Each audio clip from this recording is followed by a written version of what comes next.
হরে রাম হরে হরে হরে কৃষ্ণ হরে কৃষ্ণ কৃষ্ণ কৃষ্ণ হরে হরে হরে রাম হরে রাম রাম রাম হরে হরে হরে কৃষ্ণ হরে কৃষ্ণ কৃষ্ণ কৃষ্ণ হরে হরে হরে রাম হরে রাম রাম রাম হরে হরে। जय श्री प्रभुपाद की जय गुरु महाराज की जय निताई गौर शिकानाथ प्रणाम हरि हरि बोल। জয় উজ্জ্বল। ধন্যবাদ উজ্জ্বল প্রভুকে অনেক ধন্যবাদ। হরে কৃষ্ণ। তো আমি অনেক দুঃখিত যে একটু সময় নষ্ট হয়ে গেল, কারণ সময়টা অনেক মূল্যবান ছিল। তো আপনারা যারা যুক্ত হয়েছেন, আজকে হচ্ছে এটা রথযাত্রার একটা বিশেষ দিন, যেটা আজকে হচ্ছে হেরা পঞ্চমী বলা হয়। তো বিশেষ জগন্নাথ একটা বিশেষ লীলা, এখানে লক্ষ্মী দেবী আসবেন জগন্নাথ মন্দিরে এসে। অনেক সুন্দর লীলা, বিভিন্ন ঝগড়াঝাটি, কত কিছু বিচার আচার, কত কিছু হয়ে যাবে এখানে মধ্যে আজকের লীলা। অনেক সুন্দর। তো বিশেষ করে রথযাত্রার এই শুভ মুহূর্তে, রথযাত্রা উৎসবের এই শুভ মুহূর্তে আমরা সবাই একত্রিত হয়েছি। অনেক সুন্দর ভক্তরা এখানে সবাই আপনারা যুক্ত হয়েছেন। সবাইকে আহ, সশ্রদ্ধ প্রণতি জানাই, কৃষ্ণ প্রীতির শুভেচ্ছা জানাই, অভিনন্দন জানাই। তো বিশেষ করে আজকে একটি খুব বিশেষ রথযাত্রার একটি গুরুত্বপূর্ণ বিষয় নিয়ে আমি ভাবনা করেছি, আলোচনা করব। তো যদি প্রভু আপনাদের প্রভু সম্ভব হয় তাহলে যদি ভিডিও। অপরাধ না নেন, আপনার ভিডিওটা আরেকটু স্পষ্ট হবে যদি একটু আলোর দিকে মুখ করেন। আসলে এই রুমটার মধ্যে একটু আলোটা কম আছে প্রভু, হ্যাঁ, একদম হ্যাঁ, ঠিক এরকম আছে। করতে মানে আপনাকে দেখা যাচ্ছে মোটামুটি। ওকে, আপনার এটাই ভেবে রাখতে হবে। ঠিক আছে। আপনারা সবাই মনোযোগ দিয়ে শুনুন। আর আমি যা বলতেছিলাম, যারা যুক্ত হয়েছেন, যদি আপনাদের সম্ভব হয়, আর কে কি অবস্থার মধ্যে আছেন আমি জানি না, যদি সম্ভব হয় তাহলে ভিডিওটা অন করুন। আমার রিকোয়েস্ট থাকবে সবার কাছে, কারণ এটা ভিডিও অন থাকলে তাহলে আমাদের আরো ক্লাসটা অনেক সুন্দর হবে। ওকে, হরে কৃষ্ণ। জয় জগন্নাথ কি জয়।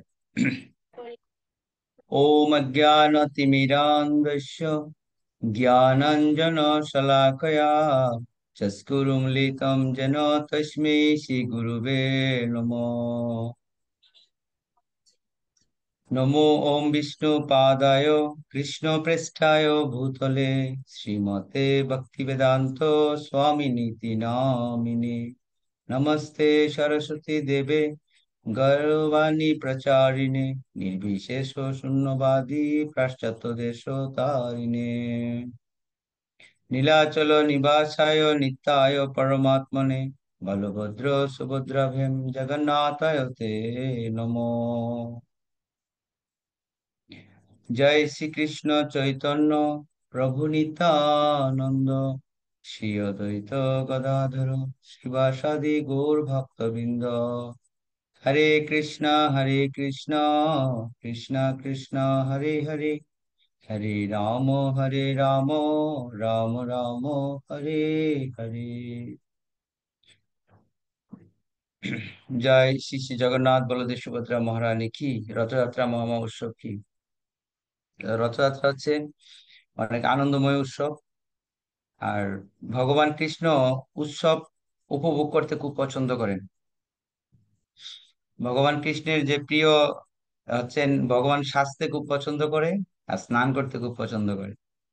আর উৎসব, যদি ভগবানের উৎসবকে উদযাপন করে, ভগবান এটা খুব উপভোগ করেন। তো ভগবান উৎসব কে করবেন? যারা তার ভক্ত, যারা তাকে ভালোবাসে, তারাই তো করবেন। আর ভগবান এটা খুব সুন্দর উপভোগ করেন। তো এই যে জগন্নাথ বলদেব সুভদ্রার উৎসবটি, সেটি হচ্ছে ভক্তের সাথে ভগবানের যে সম্পর্ক, সেই সম্পর্কের একটি উৎসব। কারণ এখানে চৈতন্য মহাপ্রভু হচ্ছেন ভক্ত রূপে আসছেন, আর জগন্নাথ হচ্ছে ভগবান। যদিও দুজনেই ভগবান, কিন্তু একজনের ভাব হচ্ছে উনি ভক্ত, আরেকজন হচ্ছেন স্বয়ং ভগবান। তো এখন ভক্ত আর ভগবানের মিলন এই উৎসবের মধ্যে হচ্ছে।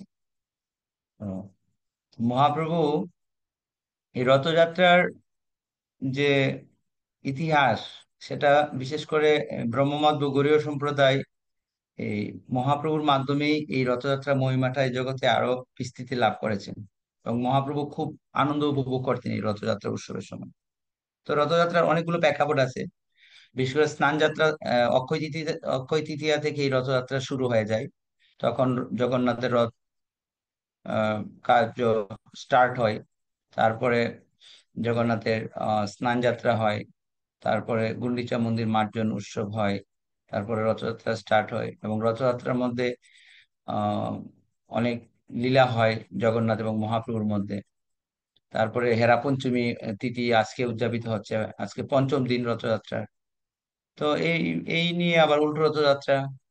তো বিশেষ করে জগন্নাথ দেব তার যে ঐশ্বর্য, জগন্নাথ হচ্ছে ঐশ্বর্য লীলা বিলাস করছেন। তো উনি উনার মন্দির, রাজসিংহাসন সব ছেড়ে দিয়ে উনি রাজপথে চলে আসছেন। তো ভক্তরা কি ভাব নিয়ে রথে দড়িতে টান দিবেন? ভক্তরাদের ভাব থাকবে যে আমাদের যে প্রাণনাথ, আমাদের যে আরাধ্য ভগবান, তিনি আমাদের কাছ থেকে দীর্ঘদিন বিচ্ছিন্ন ছিলেন। এখন তাকে পেয়েছি, তাদেরকে নিয়ে যাব। কোথায় নিয়ে যাবে? বৃন্দাবন নিয়ে যাবে। এই যে গুন্ডিচা মন্দির, সেটা হচ্ছে বৃন্দাবন। এ ভক্ত ভগবানকে বৃন্দাবনে নিয়ে গেছেন ব্রজবাসীদের, এই ভাব নিয়ে আমাদের যাওয়া উচিত রথযাত্রার মধ্যে, যে আমরা আজকে কৃষ্ণকে নিয়ে আমরা আমাদের আমাদের আরাধ্য ভগবানকে আমরা আমাদের মন্দিরে নিয়ে যাব, আমাদের বাড়িতে নিয়ে যাব। তো গৌড়ীয় বৈষ্ণবরা প্রথম রথযাত্রাটা খুব উপভোগ করেন, কারণ ভগবানকে নিয়ে যাচ্ছে। কিন্তু উল্টো রথযাত্রাটা আবার তার রাজ সিংহাসনে, রাজ মন্দিরে চলে যাবে তার ঐশ্বর্য মিলিয়ে। তো এটা অনেক দুঃখিত হয় ভক্তরা। আজকে একটি বিশেষ শিক্ষামূলক একটি বিষয় আমরা আলোচনা করব। সেটি হচ্ছে যে এই যে ভগবানের উৎসব বা ভগবত ভক্তি অনুশীলন যুক্ত হওয়া বা ভগবত রাজ্যে প্রবেশ করা, সেটা আমরা কিভাবে করতে পারি, বা ভগবানের উৎসবে আমরা কিভাবে অংশগ্রহণ করতে পারি, বা ভগবানের উৎসবে যাওয়ার জন্য কি আমাদের কোনো প্রস্তুতির প্রয়োজন আছে? আমরা নিজেকে কিভাবে সাজাবো? তো এই বিষয়টা নিয়ে আজকে আলোচনা করব। তো সেটি শ্রী চৈতন্য চরিতামৃতে খুব সুন্দর করে আলোচনা করা হয়েছে। তো পুরো যে বিষয়টা, সেটি সংক্ষিপ্ত ভাবে এবং সার কথাগুলো বলার প্রয়াস করব আমি। তো যদিও এটি একটি বিস্তৃত আলোচনা, তো সংক্ষিপ্ত আলোচনা করব। তো আপনারা যারা যুক্ত হয়েছেন, আপনাদের কাছে আমি কৃতজ্ঞ। তো আপনারা সবাই মনোযোগ দিয়ে আমরা অল্প কিছুক্ষণ সময় আমরা একত্রে থাকবো এবং ভগবানের অপ্রাকৃত কথা আমরা শ্রবণ করব।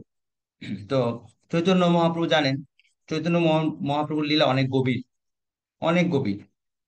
তো এটা বোঝা অনেক, এক এক তো তিনি ভগবান আসছে ভক্ত রূপে, আবার তিনি আহ মহাপ্রভুর যে কৃষ্ণের যে মহিমা বা কৃষ্ণের যে তত্ত্ব কথা যেভাবে বিস্তৃত আছেন বৈদিক শাস্ত্রের মধ্যে, মহাপ্রভুর এই সমস্ত লীলা কথাবার্তা এত বেশি বিস্তৃত নাই। তো মহাপ্রভুর আহ, লীলা বিশেষ করে তিনটি গ্রন্থের মধ্যে বর্ণনা করা হয়েছে। এটা হচ্ছে চৈতন্য চরিতামৃত, আর এটা হচ্ছে চৈতন্য ভাগবত, আর এটি হচ্ছে আহ চৈতন্য মঙ্গল। এই তিনটি গ্রন্থে মহাপ্রভুর লীলা বিশেষ করে বিস্তৃতভাবে বর্ণনা করা হয়েছে। তো মহাপ্রভু, আমরা জানি সকলে, মহাপ্রভু লিখিতভাবে কোনো গ্রন্থগ্রন্থ প্রদান করেন নাই। তিনি শুধু শিক্ষা অষ্টকম দিয়েছেন, 8টি শ্লোক। আর মহাপ্রভু ব্যবহারিক ভাবে শিক্ষা দিয়েছেন। এবং মহাপ্রভু বিশেষ করে, মহাপ্রভু পার্শ্বদরা অধিকাংশ গৃহস্থ ভক্ত ছিলেন। মহাপ্রভু এই এই সমস্ত ওনার প্রিয় গৃহস্থ ভক্তদের সাথে উনি অসংখ্য লীলাবিলাস করেছেন। তো বিশেষ করে শ্রীমদ্ ভগবত গীতা, শ্রীমদ্ ভাগবত এবং চৈতন্য চরিতামৃত, এই তিনটা গ্রন্থ অনেক গুরুত্বপূর্ণ। এবং শিল প্রভুপাদ বলছে যে এই গ্রন্থের আলোকে এই ইসকন প্রতিষ্ঠিত হয়েছে। প্রভুপাদ ইসকনের যে উদ্দেশ্য, 7টা উদ্দেশ্য, এর মধ্যে দ্বিতীয় উদ্দেশ্য হচ্ছে এই গ্রন্থের কথা বলা হয়েছে। তো শ্রীমদ্ ভগবত গীতা হচ্ছে সমস্ত উপনিষদের সার, সমস্ত বৈদিক শাস্ত্রের সার। তো গীতার মধ্যে যে সূত্র আকারে সবকিছু দেওয়া হয়েছে, এবং সেইগুলোকে বিস্তৃতভাবে ভাগবতে বর্ণনা করা হয়েছে। এবং ভাগবতে আবার সূত্রাকারে দেওয়া হয়েছে, সেটি আবার বিস্তৃতভাবে বর্ণনা করা হয়েছে এই চৈতন্য চরিতামৃত। তাই চৈতন্য চরিতামৃতের যে শিক্ষাটা, এটা হচ্ছে সর্বোত্তম শিক্ষা। তো আমরা জানি আধ্যাত্মিক যে তত্ত্ব, এটাকে তিনটে ভাগে ভাগ করা হয়েছে। একটা হচ্ছে সম্বন্ধ তত্ত্ব, অভিধেয় তত্ত্ব, আর একটা হচ্ছে প্রয়োজন তত্ত্ব। তো সম্বন্ধ তত্ত্বের গ্রন্থ হচ্ছে ভগবত গীতা, আর অভিধেয় তত্ত্বের গ্রন্থ হচ্ছে শ্রীমদ্ ভাগবতম, আর প্রয়োজন তত্ত্বের গ্রন্থ হচ্ছে শ্রী চৈতন্য চরিতামৃত। তো প্রয়োজন মানে কি? আমাদের জীবনের প্রয়োজন হচ্ছে কৃষ্ণ প্রেম। তাই এই গ্রন্থটা হচ্ছে আহ প্রেম ও ভক্তি শিক্ষা প্রদান করা হচ্ছে। তো এটাই হয়তো সহজভাবে আমরা বুঝতে পারবো না, কিন্তু লিঙ্ক ধরে যদি আমরা আমরা যদি সেটাকে আহ বুঝতে চেষ্টা করি, তাহলে কিছুটা হলে আমরা হৃদয়ঙ্গম করতে পারবো। তো আজকে আমি দুইটা বিষয়কে বেস করে চৈতন্য চরিতামৃত থেকে আলোচনা করব। একটি হচ্ছে মহাপ্রভু বলছে চেতু দর্পণ মার্জনম। মহাপ্রভু যে এই শব্দটা বললেন, চেতু দর্পণ মার্জনম, তো এটা তো উনি থিওরিটিক্যাল ভাবে বলছেন, কিন্তু এটার ব্যবহারিক দিকটা কি, ব্যবহারিক লীলাটা কি? তারপরে শ্রীমদ্ ভাগবতের আহ প্রথম যে প্রশ্ন শৌনক ঋষি করেছেন, শৌনকাদি সমস্ত ঋষিদের পক্ষ থেকে শৌনক ঋষি সুত গোস্বামীকে করেছেন, যে হে আয়ুষ্মান, আহ, জগতের সকলের জগতের সকলের কিভাবে পরম মঙ্গল হয় সেটা আপনি কৃপা করে আমাকে বলুন। এক নম্বর প্রশ্ন, জগতের মঙ্গল কিভাবে হয় সেটা বলুন। তো জগতের মঙ্গলের কিভাবে হয় সেটার উত্তর দিয়েছেন দ্বিতীয় অধ্যায়ে। সেখানে শ্রবণের কথা বলছে, যদি শ্রবণ করা হয় তাহলে জগতের মঙ্গল হবে। আর সেটা বলতে গিয়ে কি বলেছেন? ছিন্নতাং কথা কৃষ্ণ পূর্ণ শ্রবণ কীর্তন হৃদয় অন্তস্থ ই অভদ্রাণী বিদুনিত সুরিচ্ছতা। তো তো এখানে বলছে কি, হৃদয় অন্তস্থ ই অভদ্রাণী বিদুনিত সুরিচ্ছতা, যে হৃদয়ের যে অভদ্রাণী আছে, যে এখানে বলছে চেতুদর্পণ মার্জনম, হৃদয়কে মার্জিত করা। আর এখানে বলছেন যে হৃদয়ের যে অভদ্রাণী আছে, যে কুলুষতা আছে, ময়লা আছে, সেগুলা কিভাবে দূর করা যায়। তো এই দুইটি মহাপ্রভুর শিক্ষা অষ্টকের প্রথম যে কথা চেতুদর্পণ মার্জনম, এবং শ্রীমদ্ ভাগবতের এই শ্লোকটি দ্বিতীয় অধ্যায়ে ছিন্নতাম কথা কৃষ্ণ। এই দুইটি তত্ত্ব, এই দুইটি শিক্ষাকে কেন্দ্র করে মহাপ্রভু বিশাল একটি লীলা করলেন ওনার ভক্তবিন্দুদের নিয়ে, ওনার পার্শ্বদেরকে নিয়ে। এবং এই লীলাটির মাধ্যমে এই শ্রীমদ্ ভাগবত এই শ্লোকটি শিক্ষা দিয়েছেন মহাপ্রভু। তো এই বিষয়টা আমরা আজকে অবগত হব। তো মহাপ্রভু ওনার যত তত্ত্ব, সেটি উনি লীলার মাধ্যমে প্রকাশ করেছেন। তো লীলার মাধ্যমে এই জন্য উনি প্রকাশ করেছেন যেন আমাদের খুব সুন্দর করে হৃদয়ঙ্গম হয়। তো সেটি আমি আজকে সংক্ষিপ্তভাবে এখানে আমি ব্যক্ত করার চেষ্টা করব। তো আপনারা সকলে আহ মনোযোগ দিয়ে শ্রবণ করবেন। এবং আমি আবার বলছি, কারো যদি সম্ভব হয় তাহলে আপনারা আহ আপনাদের ভিডিওটা অন করুন, তাহলে আর একটু আমরা আনন্দিত হব।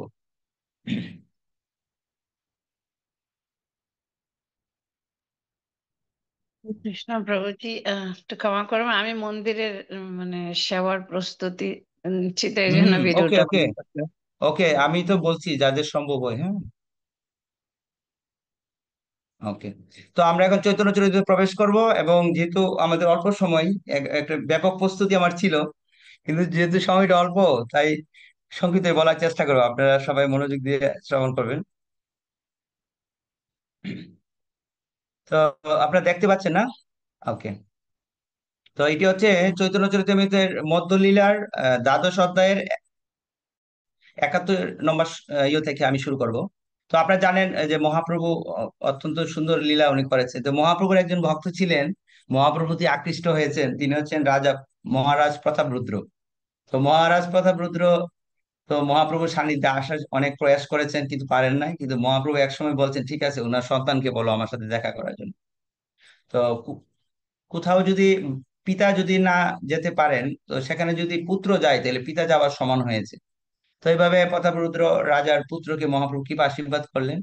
করার পরে এবার মহাপ্রভু তার ভক্তদের নিয়ে অনেক আনন্দ করলেন। করার পরে মহাপ্রভু হঠাৎ করে বলছেন, তার ভক্তদেরকে বলছেন, এখানে বিশেষ করে অদ্বৈত আচার্য প্রমুখ, মানে অদ্বৈত আচার্য আরো অনেক ভক্তরা, তো তাদেরকে মহাপ্রভু বলছেন যে এই মতো নানা রঙে দিন কত গেল, মানে এত আনন্দ করে সবকিছু উল্লাস করে আমাদের দিন কাটলো, জগন্নাথের রথযাত্রা নিকট হইল। তো মহাপ্রভু তার ভক্তদের বলছে যে আমাদের তো অনেক আনন্দ উল্লাস হলো, মহাপ্রভু নগর সংকীর্তন করছেন, ভক্তদের সাথে আনন্দ করছেন, এরকম করে করে মহাপ্রভু হঠাৎ করে বললেন যে আমাদের অনেক আনন্দ উল্লাসের দিন কাটলো, এখন তো রথযাত্রা চলে আসলো। তো এখন প্রশ্ন হচ্ছে, মহাপ্রভু তো ভক্ত। তো একজন ভক্ত কিসে আনন্দ হয়? যখন ভগবানের উৎসব আসেন, উৎসব উদযাপন করেন, সেবা করেন। তো এখন মহাপ্রভু আমাদের শিক্ষা দিচ্ছেন আমরা কিভাবে সেবা করব, কিভাবে আমাদের মনোভাব পোষণ করা হয়। তো মহাপ্রভু তখন বললেন কি, মহাপ্রভু তিনজন ভক্তকে বললেন, একজন হচ্ছে কাশী মিশ্র, আরেকজন হচ্ছে সার্বভৌম ভট্টাচার্য এবং পরিচা পাত্র, মানে এই জগন্নাথ মন্দিরের যিনি ব্যবস্থাপক। এই তিনজনকে নিয়ে মহাপ্রভু কি করলেন? মহাপ্রভু এই তিনজনকে নিয়ে মহাপ্রভু কি বললেন? তিনজন পাশে প্রভু হাসিয়া কহিল, গুন্ডিচা মন্দির মার্জন সেবা মাগি নিল। তো এখন খুব ইম্পর্টেন্ট, এই যে চৈতন্য চরিতামৃত যে কথাগুলো, এটি বাংলা অনেক সুন্দর পদ্য আকারে, কিন্তু এখানে অনেক তত্ত্ব লুকিয়ে আছে। যে এখানে মহাপ্রভু কি বললেন? মহাপ্রভু অত্যন্ত হাসি উজ্জ্বল করে তিনজনের পাশে মহাপ্রভু দাঁড়িয়ে বলতে লাগলো যে আমি গুন্ডিচা মন্দির মার্জন করব। তো মাগি মাগি মার্জন হচ্ছে মহাপ্রভু মানে সেবার করার জন্য উনি প্রার্থনা করছেন যে আমি মার্জন করতে চাই। আমি সেবা এখানে বলছে কি, আমি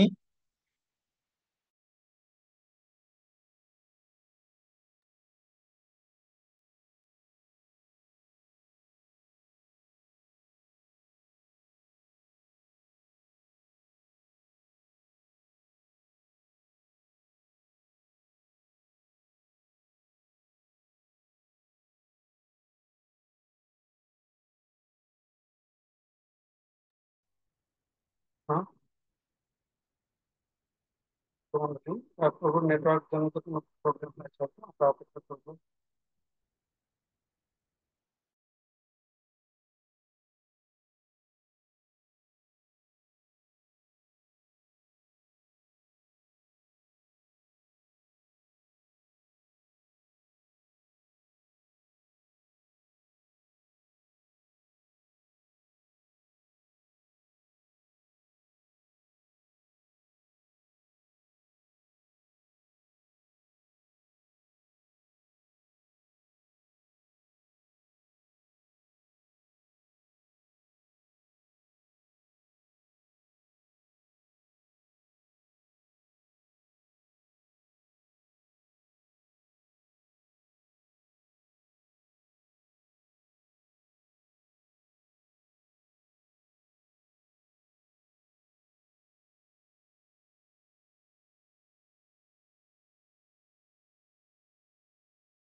মধ্যে আপনারা কিছুক্ষণ অপেক্ষা করুন, প্রভু হয়তো চলে যাবেন।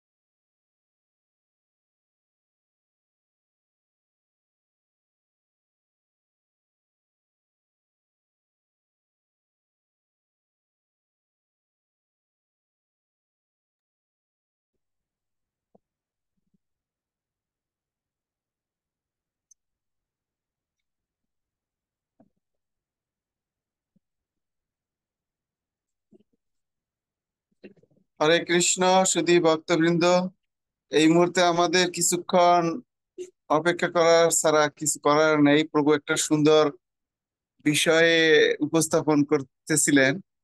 যাই হোক, বৈদ্যুতিক বিভ্রাট বা ইন্টারনেটের বিভ্রাট হতেই পারে। আমরা একটু ধৈর্য ধারণ করে অপেক্ষা করি আর কয়েক মিনিট।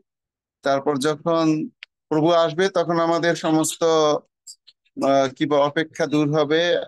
আর যদি না আসতে পারে তাহলে আপনারা প্রস্তুত থাকুন, আপনারাই জগন্নাথের মহিমা হরে বলবেন। কৃষ্ণ। এই জন্য প্রভুর সাথে আমার যোগাযোগ হয়েছে। প্রভুর ওখানে বিদ্যুৎ চলে গেছে, তো আমাদের ভক্তদের বলছে কিছু আলোচনা করতে। প্রভু আমি যেটা ভাবতেছিলাম সেটাই, ওটা আমারও ধারণা ছিল ওইভাবে, যে এটা হতে পারে, বিদ্যুৎ চলে যেতে পারে। আহ, প্রভুর বিদ্যুৎ চলে আসলে আমি আবার প্রযুক্ত হবে না বা কোনো উপায়। হ্যাঁ,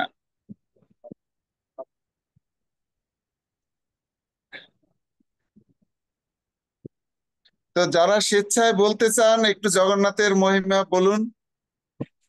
কেউ স্বেচ্ছায় যদি বলতে চান জগন্নাথের মহিমা।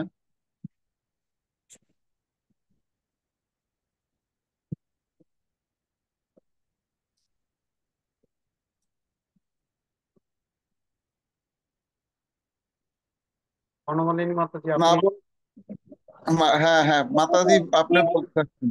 আমি আপনার কাছে প্রার্থনা জানাচ্ছি, আপনি একটা লীলা আমাদেরকে শোনান।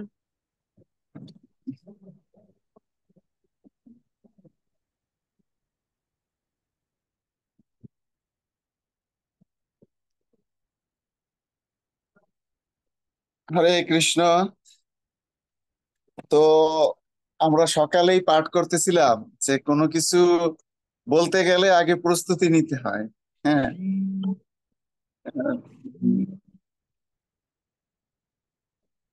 তো যে বিষয়টা হলো যে জগন্নাথের ইচ্ছা, এবং আপনারা শুনতে চেয়েছেন। আমার একটা ফোন একটা মেয়ে রিসিভ করে দিচ্ছি।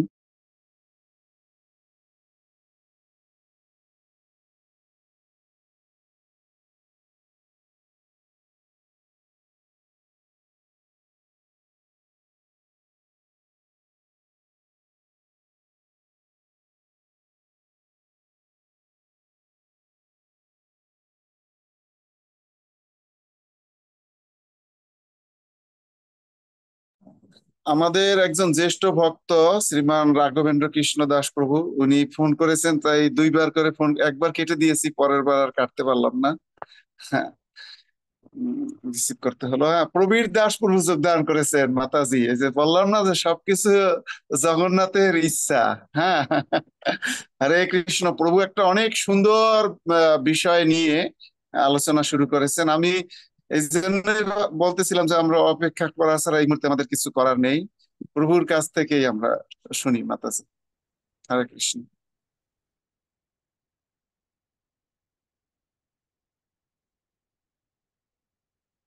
হরে কৃষ্ণ। প্রভু প্রভু আমাদের সাথে যুক্ত হয়েছেন already কিছুদিন আমরা গোবিন্দ গোপাল প্রভুর কথা ভালোভাবে শুনতে পাই না কেন? গোবিন্দ গোপাল প্রভুর ওখানে নেটের কি সমস্যা হয়েছে? আমার মনে হয় ডিভাইসে কোনো সমস্যা আছে। ওকে। তো একবার আমাদের একজন প্রিয় টিচার, আমাদের সবাই অনেকে আপনারা চিনেন, মায়াপুর একজন প্রবীণ বৈষ্ণব, ওনার নাম হচ্ছে হিজ গ্রেস আনন্দবর্ধন প্রভু। উনি আমাদেরকে বলেছিলেন অনেক বছর আগের কথা, যখন ওনার কাছ থেকে ভক্তি শাস্ত্রী কোর্স করি, তো উনি বলেছিলেন যে যন্ত্র মানে হচ্ছে যন্ত্রণা। তো আমরা যত বেশি এই যন্ত্রের উপর নির্ভরশীল হচ্ছি, কোনো না কোনো আমাদের জীবনে যন্ত্রণা আসছে। তো এইভাবে আসলে আমাদের দুঃখ পাওয়ার কিছু নেই। আমরা ধৈর্য ধারণ করব এবং এভাবে আমরা এগিয়ে যাব। ওকে, ঠিক আছে, আপনারা সবাই আবার প্রস্তুত হয়ে যান। তো আমরা একবার হরে কৃষ্ণ মহামন্ত্র বলি। হরে কৃষ্ণ কৃষ্ণ কৃষ্ণ হরে হরে, হরে রাম রাম রাম হরে হরে। তো এই বিষয়টা যখন আমি স্টাডি করছিলাম, আমার কাছে অনেক ভালো লেগেছিল। তো ওকে, তো মহাপ্রভু উনি সেবা প্রার্থনা করলেন। তো এখানে শিক্ষা হচ্ছে আমরা যদি সেবা করতে চাই, তাহলে আমাদের কারো আনুগত্যে সেবা করতে হবে। মহাপ্রভু এই শিক্ষাটা দিলেন। হ্যাঁ, তখন ও, সেই মন্দিরের যিনি ছিলেন, আহ দায়িত্বে যিনি ছিলেন, তিনি বলছেন কি যে প্রভু আপনি কি বলছেন যে আপনি এই সেবা করবেন? আমরা হচ্ছে আপনার প্রভু, আহ, আমরা সকলে আপনার সেবক। আপনার যা ইচ্ছা সে অনুসারে সমস্ত আয়োজন করাই আমাদের কর্তব্য। তো সেই মন্দিরে যিনি ভারপ্রাপ্ত যিনি ছিলেন দায়িত্বে, তিনি মহাপ্রভুকে বলছেন, আমি আমি তো আপনার সেবক, আমরা সবাই আপনার সেবক, আপনার যেটা ইচ্ছে সেটা করুন, কিন্তু আপনি এরকম সেবা করবেন, যদি আপনি এরকম সেবা করেন সেটা আপনার একটা লীলা, এটা উপযুক্ত সেবা না, কিন্তু এটা যদি আপনি করেন এরকম সেবা, তাহলে আমরা বুঝবো সকলে আপনি একটা লীলা করছেন। তো এইভাবে মহাপ্রভু এখানে আনুগত্যের কথা বললেন এবং কর্তৃপক্ষের তত্ত্বাবধানে থেকে সেবা করার শিক্ষা মহাপ্রভু দিলেন। এবং মহাপ্রভু এখন কি বলবেন, কিভাবে সেবাটা করবেন মহাপ্রভু। তো চৈতন্য মহাপ্রভু গুন্ডিচা মন্দির মার্জনের বাসনা সম্বন্ধে অবগত হয়। তো আমাদের ভগবানের সেবা করতে হলে আমাদের মনে বাসনা থাকতে হবে, এই না যে হুট করে সেবা করবো এরকম না, সেটা একটা পরিকল্পনা থাকা উচিত যে আমি রথযাত্রা আসছে, আমি কি সেবা করব। এরকম একটা অনেক পূর্ব থেকে একটা প্রস্তুতি থাকা উচিত আমাদের ভাবনার মধ্যে, আমাদের চিন্তার মধ্যে। তো মহাপ্রভু এরকম গুন্ডিচা মন্দির মার্জনের বাসনা সম্বন্ধে উনি অবগত হয়েছেন। তো এইভাবে মহাপ্রভু উনি শিক্ষা দিবেন যে কিভাবে সেবা করা উচিত, সেবা করতে হলে আমাদের কি কি প্রয়োজন। তো মহাপ্রভু শিক্ষা দিয়েছেন যে যে গুন্ডিচা মন্দির মার্জন করতে গিয়ে ভক্ত সহ শ্রী চৈতন্য প্রভু প্রথমেই সংমার্জনী দিয়ে মন্দিরটি ঝাড়ু দিলেন। তো মহাপ্রভু প্রথমেই কি নিজে উনি ঝাড়ু নিলেন, নিজে উনি ঝাড়ু নিয়ে সেবা করলেন, এবং উনি শৃঙ্খলা সৃষ্টি করলেন এখন সেবার মধ্যে কে কোন সেবা করবে।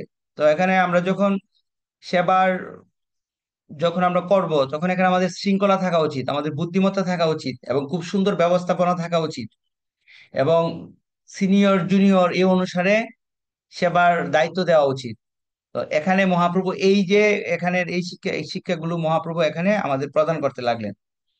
এবং মহাপ্রভু যখন মন্দির মার্জনা করতে গেলেন, তো মহাপ্রভু নিজের হাতে উনি নিজে যেখানে জগন্নাথ দেব বসবেন সেই সিংহাসনটি উনি নিজের হাতে উনি সেটা পরিষ্কার করতে লাগলেন এবং স্থাপন করতে লাগলেন।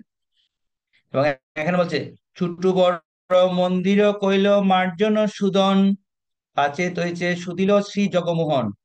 তো কি করলেন, ছোট বড় সমস্ত মন্দির, এই না শুধু মন্দির গর্ভ মন্দিরটা আমরা পরিষ্কার করব, মন্দিরের জায়গাটা করবো এরকম না।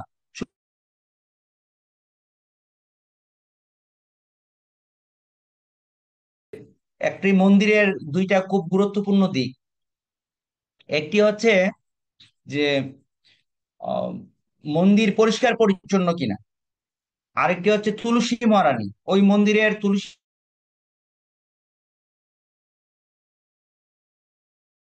নির্ভর করবে যে এই মন্দিরের সেবা পূজা ঠিক মতো হচ্ছে কিনা।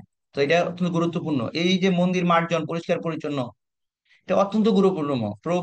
পরিচ্ছন্নতা হচ্ছে দৈবী গুণ, দৈবী গুণ। আর আসরিক গুণ হচ্ছে অপরিষ্কার থাকা, নোংরা থাকা, আসরিক গুণ। তো যেহেতু আমরা হলো ব্রাহ্মণ সংস্কৃতি প্রভুপাত এস্টাবলিশ করতে যাচ্ছেন, তো ব্রাহ্মণ সংস্কৃতির একটা হচ্ছে পরিষ্কার পরিচ্ছন্ন থাকা, শুদ্ধতা থাকা বাইরে ভিতরে। তো এইভাবে প্রভুপাত এই শিক্ষাগুলো দিচ্ছেন। তো এখন মহাপ্রভু কি করলেন, যেহেতু মহাপ্রভু একজন লিডার, লিডারের শিক্ষা দিচ্ছেন, একজন লিডার কিরকম হওয়া উচিত। তো চৈতন্য মহাপ্রভু নিজে ঝাড়ু দিয়ে সকলকে শিখাচ্ছিলেন। তো একজন লিডার হচ্ছে কি নিজে আচরণ করে শিক্ষা দিবে। তো মহাপ্রভু তো নিজে আচরি ধর্ম জীবকে শিখায়, উনি আচরণ করে শিক্ষা দেওয়ার জন্য এই কলিযুগে আসছেন, শিক্ষায় শরণাগতি ভগতের প্রাণ। তো উনি শিক্ষা দেওয়ার জন্য আসছেন, তো মহাপ্রভু এই লীলার মধ্যে উনি নিজে এই শিক্ষা প্রদান করছেন। তো এই মহাপ্রভুর হচ্ছে এ হচ্ছে মহাপ্রভুর একটা বিশেষ আচরণ। হুম।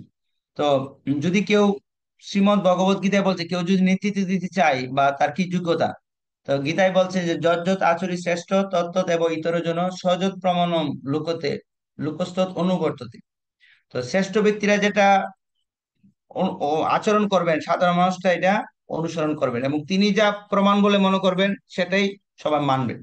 তাই মহাপ্রভু হচ্ছেন স্বয়ং ভগবান, উনি শুদ্ধ ভক্তি শিক্ষা প্রদান করতে আসছেন, তাই উনি যে আচরণটা করবে সেটাই তার পার্শ্বদরা ভক্তরা সেটা অনুসরণ করবে। এবং সেই অনুসরণটা কিন্তু আমরা, ইসকন কিন্তু মহাপ্রভুকে অনুসরণ করছেন, মহাপ্রভুর ধারাটাকে শিল প্রভুপাদ এই জগতে এস্টাবলিশ করছেন, মহাপ্রভু অভিলাষটাকে এস্টাবলিশ করছেন।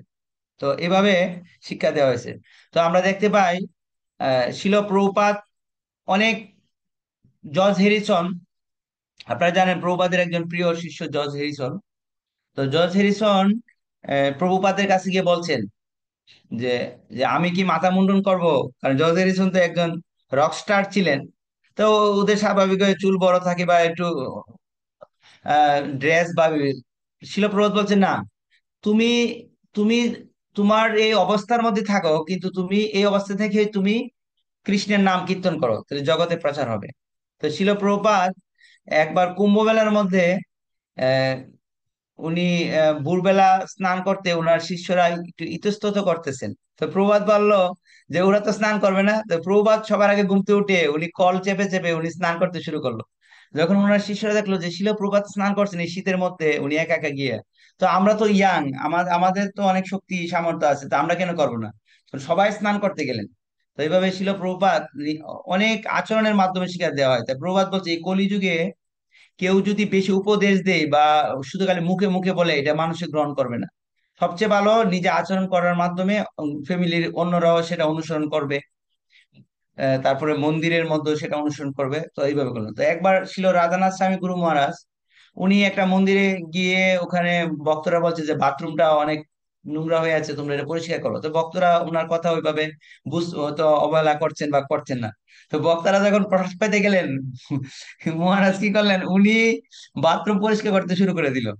তখন সমস্ত ভক্তদের কাছে মেসেজ গেলো যে গুরু মহারাজ বাথরুম পরিষ্কার করতে লাগলো। তখন সবাই দৌড়ে গেল, তুমি তো করছো না, আমি আর কি করতে পারি, এই জন্য আমি নিজে করলাম।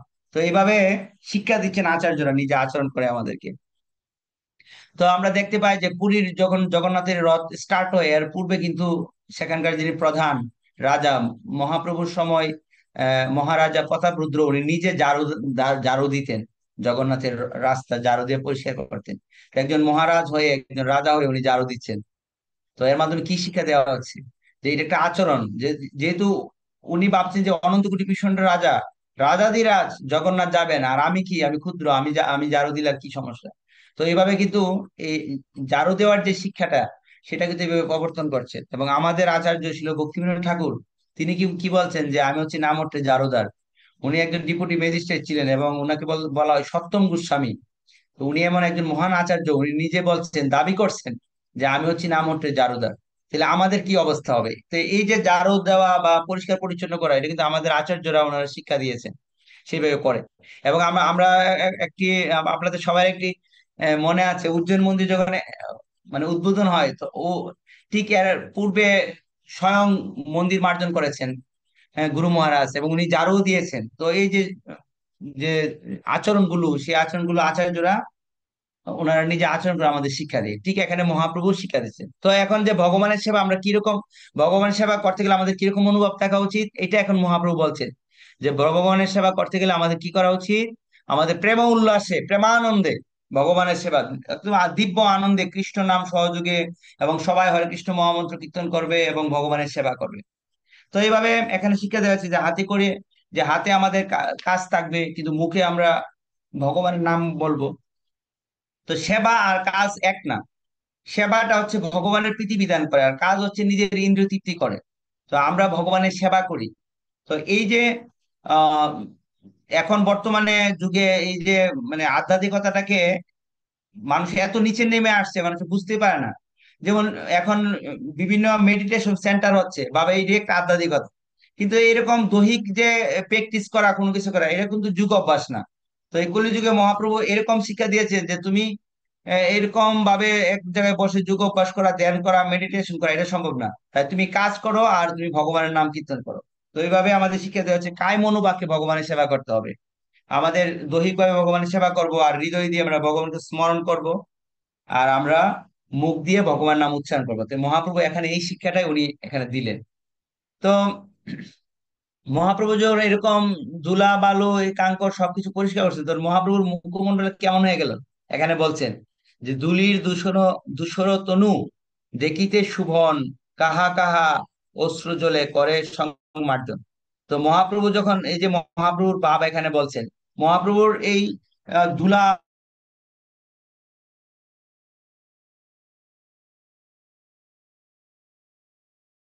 অপূর্ব সুন্দর লাগতেছে। তো মহাপ্রভু ভগৎ প্রেমের উনি তো পরম ভাব, মহাভাব স্বরূপিণী শ্রীমতী রাধা ঠাকুরানী, সেই ভাব নিয়ে উনি আসছেন। তাই এই লীলার মধ্যে আমি লক্ষ্য করেছি মহাপ্রভু 3-4 বার উনি কষ্টসাত্ত্বিক ভাবে, মহাভাবে উনি বিভোর হয়ে গেছেন। দেখুন সেবা করতে গেলে আমাদের কিরকম ভাব থাকা উচিত, এখানে এই শিক্ষা দিচ্ছেন যে মহাপ্রভুর অশ্রু বিসর্জন হচ্ছেন, আর মহাপ্রভুর সেই অশ্রু দিয়ে জায়গা মার্জন হয়ে যাচ্ছেন। দেখুন উনার কি সুন্দর বর্ণনা, অশ্রু দিয়ে সংমার্জন হয়েছে, আলাদা জলের কোনো প্রয়োজন হচ্ছে না, মহাপ্রভুর অশ্রু দিয়ে এত অজস্র দ্বারা এই জল নির্গত হচ্ছে যে এই জল দিয়েই এই জায়গা পরিষ্কার হয়ে যাচ্ছেন। মহাপ্রভু সেবা করতে গিয়ে মানে কি একটি অপূর্ব গভীর ভাবে উনি হয়ে গেছেন। তো ভগবানের এখানে আমরা কি শিখতে পাই যে ভগবান যে কোনো অবস্থায় মানে অপূর্ব লাগে। তো পিতামহ ভীষ্মদেব ওনার যে ভীষ্ম স্তুতিতে উনি বলছেন যে কৃষ্ণ তুমি যখন রথে সারথি ছিলে, আর যেহেতু এটা মহা একটি সংগ্রাম ধর্মক্ষেত্রে কুরুক্ষেত্রে হয়েছে, সেখানে হাতি ঘোড়া সবাই ছুটাছুটি করছে, একজন আরেকজনকে মারছে করছে, তো সেখানে তো অনেক ধুলা অনেক কিছু গিয়ে কৃষ্ণের মুখমণ্ডল আচ্ছাদিত গেলে কৃষ্ণ গর্ম কৃষ্ণ অনেক ঘেমেছিলেন। তো পিতামহ ভীষ্ম বলছে তোমার এই রূপটা দেখতে আমার অনেক ভালো লাগে, আমি তোমার এই রূপটাকে আমি অনেক আমার প্রীতিবিধান হচ্ছে। পিতামহ ভীষ্মদেব যখন কৃষ্ণের কাছে যখন প্রার্থনা করছেন, ওনার স্তুতি করছেন, তখন উনি এই কথাটা বলছিলেন। ঠিক এখনো চৈতন্য মহাপ্রভু ধুলির দ্বারা যে ওনার মুখমণ্ডল আচ্ছা দিয়েছে সেই রূপটা অপূর্ব হয়েছে। কিন্তু দেখুন আমরা যদি একটু কাজ করি কিছু করি আমরা কত মলিন হয়ে যাই, বা আমরা কত কিছু দিয়ে সেজে আমাদের মুখমণ্ডলকে সুন্দর করি, কত ড্রেস কত কিছু আমরা প্রসাধনী ইউজ করি, কিন্তু ভগবান সবসময় উনি অপূর্ব সুন্দর মাধুর্য মণ্ডিত। এখানে ওনার এই রূপের একটা প্রশংসা করা হয়েছে কৃষ্ণ কৃষ্ণদাস কবিরাজ গোস্বামী।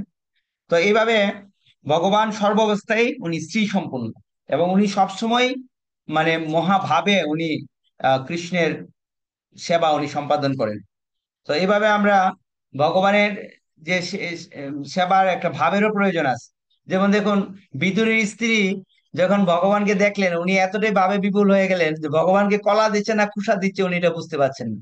তো এরকম ভগবানের সেবার মধ্যে একটা ভাবের একটা প্রয়োজন আছে। ভাব শিল প্রভুপাদ বলছে ভাব এমনিতে কোনো আমাদের প্রচেষ্টা করা উচিত না, যদি গৌরনীতায় সেবা করি আমাদের অটোমেটিকলি আস্তে আস্তে আমাদের ভাবটা চলে আসবে। তো কৃত্রিম ভাবে আমরা ভাব আমাদের হৃদয়ে কখনো আসবে না, বা ভাবের আমরা প্র্যাকটিস করতে পারবো না। যদি আমরা ভগবানের সেবা করি তাহলে ন্যাচারালি আমাদের প্রতি আমাদের মধ্যে এরকম ভাব চলে আসবে। তো এইভাবে যখন ওরা এই সেবা করতে লাগলেন, তো এখানে একটি খুব সুন্দর এই 88 নম্বর শ্লোকে এখানে বলছেন তার বহির্বাস নিয়ে। দেখুন আমরা যখন সেবা করতে যাই তখন আমরা চিন্তা করি, বা প্রণাম করতে গেলে চিন্তা করি, আমরা কোথাও বসতে গেলে চিন্তা করি যে আমার কি কাপড়টা কি নষ্ট হয়ে যাবে এখানে যে আমি বসবো বা প্রণাম করব। কিন্তু এখনো দেখুন চৈতন্য মহাপ্রভু যখন এই সমস্ত কিছু সেবা করতে লাগলেন তখন তিনি কি দিয়ে করতে লাগলেন দেখেন, যে বহির্বাস নিয়ে বাইরে গিয়ে ফেলে দিলেন। মানে বহির্বাস কি ধরেন উত্তরী, উত্তরীর মধ্যে এই তৃণ ধুলি এই সমস্ত আবর্জনা ময়লাগুলো উত্তরীর মধ্যে রেখে তারপর উত্তরী নিয়ে ছেড়ে দেয়। দেখুন ভগবানের সেবা করতে গেলে শুধু মন প্রাণ না, আমাদের সবকিছু ভগবানের সেবায় যুক্ত করতে হবে। তাই আমরা যদি অনেক সময় চেষ্টা করি যে আমি কি এখানে বসবো, তো যখন নবদ্বীপ পরিক্রমা হয় বৃন্দাবন পরিক্রমা হয় তখন বলে না এটা হচ্ছে ধুলি, পবিত্র, আপনার এই মাটিতে বসে যান, এখানে কোনো সমস্যা হবে না। তো যখন আমরা ভগবানের মন্দির যাবো, এটা একটা ধাম, চিন্ময় জগৎ, ভগবানের মন্দির, পবিত্র স্থান, তো সেখানে আমাদের ওইরকম মনোভাব থাকা উচিত। এটাই মহাপ্রভু নিজে আচরণ করে শিক্ষা দিচ্ছে। তো এই দেখেন এইভাবে ভক্তরা যখন মহাপ্রভু করছেন যে ভক্তরা ভাবলো কি ব্যাপার, মহাপ্রভু নিজে ওনার এই উত্তর দিয়ে ওনার বহির্বাস নিয়ে সমস্ত পাচ্ছেন, তখন ভক্তরা কি করে। তো এইভাবে সমস্ত ভক্তরা ওদের কাপের আঁচলের মধ্যে তৃণ ধুলি এগুলো নিয়ে এসে সবাই আনন্দের সহিত বাইরে নিয়ে ফেলতে লাগলো। তো এইভাবে সেবা করতে লাগলো সবাই। তো তো সেবার এখানের মধ্যে একটা বিষয় এখানে শিক্ষা দেওয়া হচ্ছে, সেবার একটা প্রতিযোগিতা ভালো কিন্তু বিরোধিতা কখনো ভালো না। চিন্ময় জগতে প্রতিযোগিতা আছে, কে কাছে ভগবানকে সাজাতে পারে, কে কাছে ভগবানের সেবা করতে পারে। তো আমাদের ইসকনও এরকম সেবার প্রতিযোগিতা থাকা উচিত, যা এই প্রভু এত গ্রন্থ প্রচার করছে আমি এর চেয়ে বেশি করব। এই প্রভু এত জগন্নাথের জন্য এত প্রণামী কালেকশন করছে আমি আর চেয়ে বেশি করবো, এরকম অনুভব থাকলে ভালো। কিন্তু আমাদের একজনের প্রতি একজনের বিরোধিতা করা উচিত না, বা একজনের প্রতি একজন বিদ্বেষ হওয়া উচিত না। তো এখানের মধ্যে এরকম একটা প্রতিযোগিতা ছিল। তো মহাপ্রভু ঘোষণা দিল যে আমি দেখবো কার মানে বেশি, কে বেশি পরিষ্কার করছে, কার স্তূপটা বেশি হবে, যারটা কম হবে সে বৈষ্ণব সেবা দিতে হবে। দেন মহাপ্রভু এই শিক্ষা আমাদের দিচ্ছেন। যেমন আমরা আমাদের কোনো প্রোগ্রামে বা কোথায় গেলে যদি মোবাইল পেজে উঠে তখন বলা হয় যে আপনার মোবাইল পেজেছে তো আপনি বৈষ্ণব সেবা দিতে হবে। তো এই যে শিক্ষাগুলো এগুলো হচ্ছে পবিত্র পবিত্র যে আলোচনা, যার মাধ্যমে কারোর হৃদয়ে কষ্ট পায় না। তো মহাপ্রভু এভাবে সবাইকে ইন্সপিরেশন করতে লাগলো। তবে করতে করতে তো আনন্দ তো অনেক, সেবার মধ্যে আনন্দ পাচ্ছে ভক্তরা। তারপরে মহাপ্রভু ঘোষণা দিলেন, এটা অত্যন্ত গুরুত্বপূর্ণ এই বিষয়টা। মহাপ্রভু কি ঘোষণা দিলেন তো মহাপ্রভু ঘোষণা দিলেন, সব বৈষ্ণব লয়া যবে দুইবার শুধিল, দেখি মহাপ্রভুর মনে সন্তোষ হইল। মহাপ্রভু আহ আনন্দিত হলেন, দুইবার শুধিল। মহাপ্রভু এখন ঘোষণা দিলেন যে সমস্ত বৈষ্ণবদের নিয়ে শ্রী চৈতন্য মহাপ্রভু যখন দ্বিতীয়বার মন্দির মার্জন করলেন, তখন খুব ভালোভাবে মন্দির পরিষ্কার হয়েছে দেখে মহাপ্রভু খুব আনন্দিত হলেন। তাহলে একবার তো এইভাবে পরিষ্কার করলো, তো মহাপ্রভু আবার কেন বললেন যে আবার পুনরায় আবার পরিষ্কার করো? তো এখানে একটা শিক্ষা হচ্ছে যে দ্বিতীয়বার কেন মহাপ্রভু এই মন্দির মার্জন করার কথা বললো। এই কথাগুলো অনেক সহজ সরল, কিন্তু এর ভিতরে অনেক তত্ত্ব লুকিয়ে আছে। তো এই সমস্ত বিষয়গুলো আচার্যরা এই মনোভাবটা বুঝতে পারেন, আমরা তো আর বুঝতে পারি না। আমরা এটা পড়লে কি বুঝবো যে মহাপ্রভু আবার দ্বিতীয়বার বলছে পরিষ্কার করার জন্য? তো এখানে বলছেন যে একবার যে জায়গা পরিষ্কার হয়ে গেছে আবার দ্বিতীয়বার পরিষ্কার করা, এটা একটা কঠিন ব্যাপার। হুম, অনেক কঠিন ব্যাপার, যা দেখা যায় না। একটা জায়গা খুব ভালো করে পরিষ্কার হলো, কিন্তু এখানে তো আর দেখতে পাচ্ছি না ময়লা, কিন্তু যা দেখা যায় না তা পরিষ্কার করা খুব কঠিন ব্যাপার। কিন্তু মহাপ্রভু বললেন না, আবার দ্বিতীয়বার তোমরা পরিষ্কার করো। তো প্রথমবার পরিষ্কার করার মাধ্যমে আমাদের ভক্তি জীবনের একটি গুরুত্বপূর্ণ বিষয় হচ্ছে, প্রথম পর্যায়ে আমরা কি 4টা নিয়ম পালন করি, হরিনাম জপ করি। এই 4টা নিয়ম পালন করা, হরিনাম জপ করা, সেটা তো দেখা যাচ্ছে। এই নিয়মগুলো, এটা স্থূল নিয়মগুলো, এগুলো দেখা যাচ্ছে, এগুলো পালন করা খুব সহজ। কিন্তু সূক্ষ্ম যে নিয়মগুলো আছে সেইগুলা পালন করা অনেক কঠিন ব্যাপার। তো এই দ্বিতীয়বার পরিষ্কারের মাধ্যমে মহাপ্রভু শিক্ষা দিচ্ছেন যে সূক্ষ্ম যে আমাদের হৃদয়ে বাসনাগুলো আছে, সেইগুলো আমাদের হৃদয় থেকে একদম বের করে দিতে হবে। তো সূক্ষ্ম বাসনা কি আমাদের ভিতরে? তো ইসকনের প্রথম হচ্ছে 4টা নিয়ম পালন করতে হবে। ইসকনে যদি কেউ দীক্ষা নিতে চায় বা ভক্তি জীবনে আসতে চায়, তাকে প্রথমে 4টা নিয়ম পালন করতে হবে, 16 মালা জপ করতে হবে। তো এই সমস্ত নিয়মগুলো কিন্তু পালন করা সবাই মানে সেটাকে গ্রহণ করছেন বা পালন করছেন। কিন্তু হৃদয়ে যে আরো সূক্ষ্মভাবে অনেক মহিলা আছেন, তো সেই মহিলার কথাগুলো এই দ্বিতীয়বারের মাধ্যমে বলছেন। যে দ্বিতীয় আমাদের সূক্ষ্ম মহিলাগুলো কি হৃদয়ের মধ্যে, সেই সূক্ষ্ম মহিলাগুলো হচ্ছে ঈর্ষা ভাব, মাৎসর্য পরায়ণ ভাব, লাভ পূজা প্রতিষ্ঠা, কনক কামিনী, নিন্দা করা, স্বতন্ত্র জীবনযাপন করা। তো এই এই বিষয়গুলো হচ্ছে মায়ার একটা বিশাল পাক। তাই ছিল ভক্তি ঠাকুর বলছে কনক কামিনী, লাভ পূজা প্রতিষ্ঠা। ভক্তি জীবনে এই 3টা হচ্ছে অত্যন্ত গুরুত্বপূর্ণ বাধা আমাদের জীবনে। তো সেটা হচ্ছে কি, কনক, কনক হচ্ছে ঐশ্বর্য। আচ্ছা, ঐশ্বর্যকে আমি স্যাক্রিফাইস করলাম, ঐশ্বর্য আমি ত্যাগ করলাম। কামিনী, কাম ঐশ্বর্যকে ত্যাগ করাটা হতে পারে সম্ভব, কিন্তু কামিনী, কামিনী মানে ইন্দ্রিয় ভোগ বাসনা করা, সেটা আরো কঠিন। তো কামিনীও আমি স্যাক্রিফাইস করলাম, এটা উত্তীর্ণ হলাম, কিন্তু প্রতিষ্ঠা, এটা আরো বেশি ডেঞ্জারাস। সেটাকে হৃদয় থেকে একদম বিসর্জন দেওয়াটা অনেক কঠিন ব্যাপার। তাই এই জন্য মহাপ্রভু দ্বিতীয়বার বলছে এইভাবে মন্দির পরিষ্কার করার জন্য, যেন আমাদের হৃদয় থেকে এই সমস্ত বাসনাগুলো দূর হয়ে যায়। কারণ মায়া আমাদের জীবন অনেকভাবে আসেন, মায়া আমাদের জীবন অনেকভাবে আসে। তো একবার ছিল ভক্তি সিদ্ধান্ত সরকার ঠাকুরকে একজন বিশিষ্ট ব্যক্তি প্রশ্ন করছেন যে আপনার যে বাগবাজার যে গৌরী মঠ বা আপনার অধিকাংশ গৌরী মঠে দেখতে পাচ্ছি এখন ঝগড়াঝাটি হচ্ছে, একজন অমিল হচ্ছে, এরকম সমস্যা কেন হচ্ছে বলুন? তখন ছিল ভক্তি ঠাকুর বলছে যে শ্রী চৈতন্য মহাপ্রভু যারা ঐশ্বর্যবান ছিলেন, যারা রাজমন্ত্রী ছিলেন, যারা সম্ভ্রান্ত পরিবারের যারা ছিলেন ভক্তরা, তাদেরকে মহাপ্রভু কি করছেন, ভিখারি বানিয়ে দিয়েছেন। আর আমি, যারা ভিখারি ছিল তাদেরকে আমি রাজা বানিয়ে দিয়েছি, এই জন্য এই সমস্যাগুলো হচ্ছে। তো এই যে মহাপ্রভুর যে পার্শ্বদরা ছিলেন ওরা সবাই ঐশ্বর্যশালী ছিলেন, কিন্তু মহাপ্রভু তাদেরকে ভিখারি বানাইছেন। তাদের কোনো বাড়িঘরও নেই। যে এই যে সর গোস্বামী অষ্টকমে আপনারা দেখবেন যে তারা কপিন পরে এক এক গাছতলা এক এক দিন থেকে, এবং তাদের কোনো ব্যবস্থা ছিল না, তারা এইভাবে দিনাতিপাত করেছেন। তো শিল ভক্তি সিদ্ধার্থ ঠাকুর এইভাবে বললেন। তো এইভাবে আমাদের জীবনে এই যে লাভ পূজা প্রতিষ্ঠা, এইভাবে আমাদের জীবনে এই সমস্যাগুলো আসে। আর যখন লাভ পূজা প্রতিষ্ঠা আসবে তখনই অমিল হবে, তখন মতানৈক্য দেখা দিবে, তখন ভক্ত বিরোধ দেখা দিবে, বিদ্বেষ ভাবনা দেখা দিবে। তো শিল ভক্তি সিদ্ধান্ত ঠাকুর এই কথাটা উনি এইভাবে বললেন। তো এইভাবে যখন আমরা আমাদের জীবনে কোনটা মুখ্য দিক, কোনটা গৌণ দিক, সেটা আমাদের বুঝতে হবে। এই যে আমাদের যে বহির্মুখ বাইরের যে আমাদের অবস্থান হচ্ছে মান যশ প্রতিষ্ঠা, এগুলো হচ্ছে আধ্যাত্মিক জীবন, আধ্যাত্মিক জীবনের জন্য গুরুত্বপূর্ণ না। আধ্যাত্মিক জীবনের জন্য কৃষ্ণ বলবেন না যে তোমার এত যশ ছিল, তুমি এত বড় দায়িত্ব ছিলে, তুমি এত বড় মন্ত্রী ছিলে। কৃষ্ণ এগুলো দেখবেন না, কৃষ্ণ দেখবেন সেবাগুলো দেখবেন। তো ঠিক সেরকম ভাবে আমাদের মূল লক্ষ্য হচ্ছে কৃষ্ণ প্রেম। তো আমরা যখন ভক্তি জীবনে আসি আমাদের উদ্দেশ্য থাকে কিন্তু কৃষ্ণ প্রেম লাভ করব, ভগবত সেবা করব, বৈষ্ণব সেবা করব, শ্রদ্ধা ভক্তি থাকে। কিন্তু কালক্রমে সেটা শূন্যতে চলে আসে। তা এইরকম ভাবে একজন আহ বৃন্দাবনে একটি খুব সুন্দর লীলা ছিল। একজন ভক্ত, তিনি কি করতেন, তিনি বৃন্দাবন ঝাড়ু দিতেন। ঝাড়ু দেওয়ার মাধ্যমে উনি কি করলেন, শ্রীমতী রাধারানী চরণ নূপুর পেয়ে গেলেন। হম, নূপুর পেয়ে গেলেন উনি। তো দেখুন উনি যারও যারও যারও সেবা দিয়েছেন, কিন্তু উনার নিষ্ঠা ভক্তি সহকারে বৃন্দাবনের যারও সেবা দিচ্ছেন, দাম পরিষ্কার করতেন, কিন্তু উনি অদ্যাপিও লীলা করে তিনি রাধারানী চরণ এর নূপুর পেয়ে গেলেন।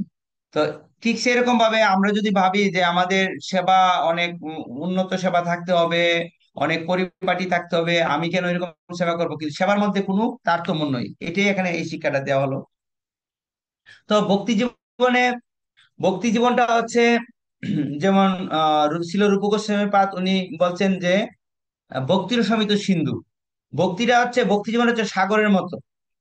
তো এখন আমরা যদি দূরত্বে সাগর দেখি, আর আমরা কি বলতে পারবো যে সাগরে আমি সাগরে আমি অবগাহন করেছি? আচ্ছা, কেউ যদি গিয়ে সাগরের পাশে গিয়ে একটু তটের মধ্যে একটু জল পায়ে একটু ঢেউ আসলো, সে কি বলবে যে আমি সাগরের ভিতরে ডুবেছি বা আমি স্নান করেছি? না। তো আমাদের যদি সাগরের পরিপূর্ণ যদি আমরা আস্বাদন করতে চাই, তাহলে আমাদের কি সাগরে অবগাহন করতে হবে, স্নান করতে হবে, তাহলে আমি তৃপ্তিটা পাবো। তো আমরা দেখতে পাই ইসকনে বা ভক্তি জীবন অনেকে ডোনার থাকে, তারা টাকা পয়সা দিয়ে ডোনেশন করে। তারাও এই দূরের থেকে এই ভক্তিটাকে বোঝার চেষ্টা করে, কিন্তু ওরা আর বুঝতে পারে না যে আসলে ভক্তি জীবনটা কি। আবার যারা শ্রদ্ধাবান আছে ওরা মন্দিরে আসে, হরিনাম শুনে, কৃষ্ণ কথা শুনে ভগবানের প্রসাদ পায়, ওরা একটু সাগরের সংস্পর্শে আসতো। কিন্তু যারা ভক্ত, ওরা কি সাগরে ডুব দিয়ে দিল। তো এই ভক্তিটা হচ্ছে সাগরের মতো। আর এই ভক্তির যে সাগর, সেটা হচ্ছে এটা কোনো সীমা পরিসীমা নেই। তো এই এই জন্য মহাপ্রভু বলছেন আনন্দম বুদ্ধিবর্ধনম, এটা প্রতিদিন খালি বৃদ্ধিই পাবে। তাই আমাদের ভক্তিটাকে খুব ভালো করে জড়ায় ধরতে হবে এবং ভক্তিতে আমাদের অবগাহন করতে হবে। তো আমরা যদি ভাবি না আমি দূরে আছি, না আমি ভক্তি করবো না, ভয় পাচ্ছি, তাহলে তো হবে না। তো এইভাবে এখানে এই শিক্ষাগুলো এখানে প্রদান করা হয়েছে। তো আমাদের কি করতে হবে, আমাদের ভক্তির মধ্যে প্রবেশ করতে হবে। তো এইভাবে মহাপ্রভু এই দ্বিতীয়বারের শিক্ষা উনি প্রদান করতে করতে উনি এখন একটি খুব সুন্দর শিক্ষা দিবেন। সেটি হচ্ছে কি, ভক্তরা তো অনেক আনন্দ করছেন, তো এখানে কি করছেন ভক্তরা, কেহ লুকাইয়া করে সেই জল পান, কেহ মাগিল কেহ অন্যে করে দান। তো মহাপ্রভু তো মার্জন করছেন, ভক্তরা মার্জন করছেন। ভক্তরা কি করেন, মহাপ্রভুর চরণের মধ্যে জল দেয়। তো কিছু কিছু ভক্তরা কি করে, লুকায় সেরা মহাপ্রভুর চরণে জল নিয়ে আসেন। কেউ আবার বলে যে, আমাকে একটু মহাপ্রভুর চরণে দ্রুত জল দাও। আবার কেউ আবার অন্যদেরকে দিচ্ছে। তো এইভাবে কিন্তু মহাপ্রভু এটা আর বুঝতে পারছেন না কে কি করছে, লুকায় লুকায় করছেন। কিন্তু এখানে খুব সুন্দর একটা শিক্ষা। তো ভক্তি জীবনের একটা বড় শিক্ষা হচ্ছে যে ভক্তভুক্ত অবিশেষ, ভক্তপদ জল আর ভক্তপদ রেণু, এই তিন সাধনার বল। তো এটা হচ্ছে অনেক গুরুত্বপূর্ণ। কি আমরা যদি শ্রীমদ্ ভাগবতের প্রত্যেকটা জায়গায় বলছেন যে রাজা রঘুগণকে যখন শিক্ষা দেওয়ার জন্য জড়ভরত বলছেন, তারপরে প্রহ্লাদ মহারাজ বলছেন যদি শুদ্ধ ভক্তের চরণ রেণুর দ্বারা যদি আমাদের জীবন অভিষিক্ত না হয়, তাহলে আমরা ভগবত ভক্তিটা বুঝতে পারবো না, কখনো আমরা কৃপা লাভ করতে পারবো না। তো দেখুন এখানে খুব সুন্দর একটি তত্ত্ব, যে মহাপ্রভুর যে জল পান করছেন। তো এটা একটা দুর্লভ সুযোগ। কেউ যদি আমরা আমাদের যদি গুরুদেব বা বৈষ্ণবরা আসেন, যদি আমরা কখনো চরণ দ্রুত জল পান করতে পারি, তাহলে আমাদের আধ্যাত্মিক শক্তি লাভ করতে পারবো। এই কথাটাই এখানে শিক্ষা প্রদান করা হয়েছে। তো এইভাবে মহাপ্রভু এই শিক্ষা প্রদান করতে করতে উনি কি করছেন, উনি তখন আবার দেখুন এক জায়গায় তো আমরা দেখলাম, আবার এখানে বলছেন নিজ বস্ত্রে কইল প্রভু গৃহ সংমার্জন, মহাপ্রভু নিজ বস্ত্রে মাজিল সিংহাসন। তো মহাপ্রভু কি করলেন, সবাই তো এক একজন এক এক সেবা করতেছেন, কিন্তু মহাপ্রভু নিজে উনি কি নিজ বস্ত্র দিয়ে, এই যে এখানে বলো না দ্বিতীয়বার, এখন কি করছেন, একদম মহিলাটা নিজের বস্ত্র দিয়ে উনি একদম ঘষে ঘষে ঘষে ঘষে এই সিংহাসন মার্জন করতেছেন, যেমন একটু তিল পরিমাণও যেমন কোনো ইয়ে না থাকে, কোনো ময়লা না থাকে, এবং নিজের বস্ত্র দিয়ে। ওখানে বলা হয়েছে নিজের বস্ত্রের মধ্যে ময়লা টুলা তুলে সেটি বাইরে ফেলছেন, এখন আবার নিজের বস্ত্র নিয়ে উনি একদম ঘষে ঘষে করছেন। তো এইটা হচ্ছে দ্বিতীয় মার্জন, যেন আমাদের হৃদয়ের মধ্যে একটু পরিমাণও যেন কোনো ময়লা না থাকে। এই শিক্ষাটা এখানে মহাপ্রভু প্রদান করছেন। তো এইভাবে মার্জন করতে করতে কি হলো, যে এখন মহাপ্রভু শিক্ষা দিবেন যে এই যে মার্জন করা হলো, মার্জন করার মাধ্যমে কি লাভ হলো আমাদের, এত জল, এত ভক্তরা, এত ভাবে, সূক্ষ্মভাবে। তো কি হলো, মহাপ্রভুর হৃদয়ের মতো নির্মল, শীতল ও স্নিগ্ধ হলো, যেন তার হৃদয়কে বাহিরে এনে ধরলেন। তো যখন আমরা মন্দির মার্জন করব, আমি ভাবছি কি আমি মন্দির মার্জন করছি, আমি এরকম একটা সেবা করছি, পরিষ্কার পরিচ্ছন্ন সেবা। কিন্তু এর মাহাত্ম্যটা কি, এর মাহাত্ম্য অনেক বেশি। মন্দির মার্জন মানে কি, আমার হৃদয় মার্জন হবে। হম তো প্রহ্লাদ মহারাজ উনি যখন ভগবান নরসিংহদেবের কাছে প্রার্থনা করেন, উনি প্রার্থনার মধ্যে একটা কথা বলছেন, দর্পণ। উনি বলছেন যদি আমরা দর্পণ দিয়ে আমরা আমাদের মুখমণ্ডল দেখি, তো দেখে কি দর্পণে আনন্দিত হয় না আমি আনন্দিত হয়? আমি আনন্দিত হয়, আমার মুখমণ্ডলটা সুন্দরভাবে দেখা যাচ্ছে। দর্পণের কোনো লাভ আছে? নাই। কিন্তু ঠিক সেরকম ভাবে যদি আমি ভগবানের সেবা করি, লাভটা আমার হবে, আমি কৃতার্থ হব, আমি আনন্দিত হব, আমি ভগবত প্রেম লাভ করতে পারবো, আমি ভগবত ধাম যেতে পারবো, লাভটা আমার হবে। দর্পণ দা মুখ দেখলে আমার লাভ হয়, ঠিক ভগবানের মন্দির মার্জন করলে আমার লাভ হবে, আমার হৃদয়টা পরিষ্কার হবে। তো এই শিক্ষাটি মহাপ্রভু এখানে দিয়েছেন। তো একবার ছিল ভক্তি সিদ্ধান্ত সরোজ ঠাকুরের কাছে একজন বারাণসী থেকে একজন প্রফেসর আসছিলেন। হয়তো ওনার কোনো প্রশ্ন জিজ্ঞাসা বা কোনো ব্যাপারে আসছিলেন, তখন ছিল ভক্তি সিদ্ধান্ত সরোজ ঠাকুর কি করছেন, উনি বসে বসে উনি চিঠি লিখছেন। তখন বললে যে আপনি এখানে বসুন, আমার চিঠিটা লেখা হওয়ার পরে আমি আপনার কথা শুনবো। তখন এসে বলতেছে আপনি এখানে বসে আছেন, আপনি একটু কৃপা করে আসুন। তো উনি তো ভাবলো যে সাধু মানুষ আমার ডাক দিয়েছেন, উনি গেলেন, গিয়েছেন, বললেন যে এখানে অনেক ভগবানের বাসনপত্র পড়ে আছে। বলেন না, যেহেতু ভদ্রলোক শিক্ষিত মানুষ, ঠিক আছে সাধু মানুষ বলছে কি করব। উনি সব বাসনপত্র সবকিছু মার্জন টার্জন করে দিলেন, 1 ঘন্টা সময় চলে গেল।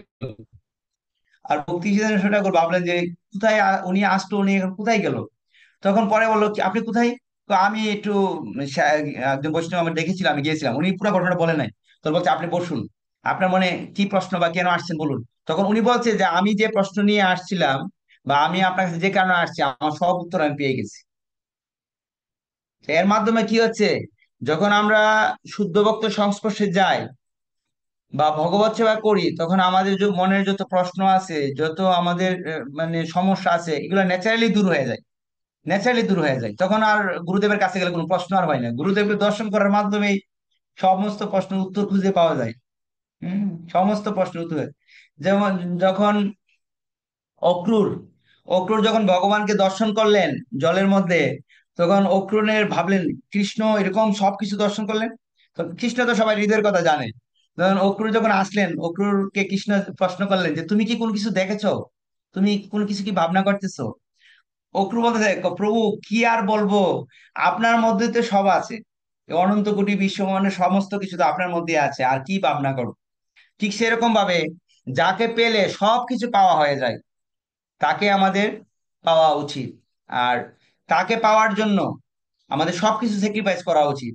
কৃষ্ণ ভক্তির জন্য যত রকমের স্যাক্রিফাইস সব করা উচিত, কিন্তু কৃষ্ণকে বাদ দিয়ে অন্য কিছু পাওয়ার জন্য আমাদের কখনো মনোভাব পোষণ করা উচিত না।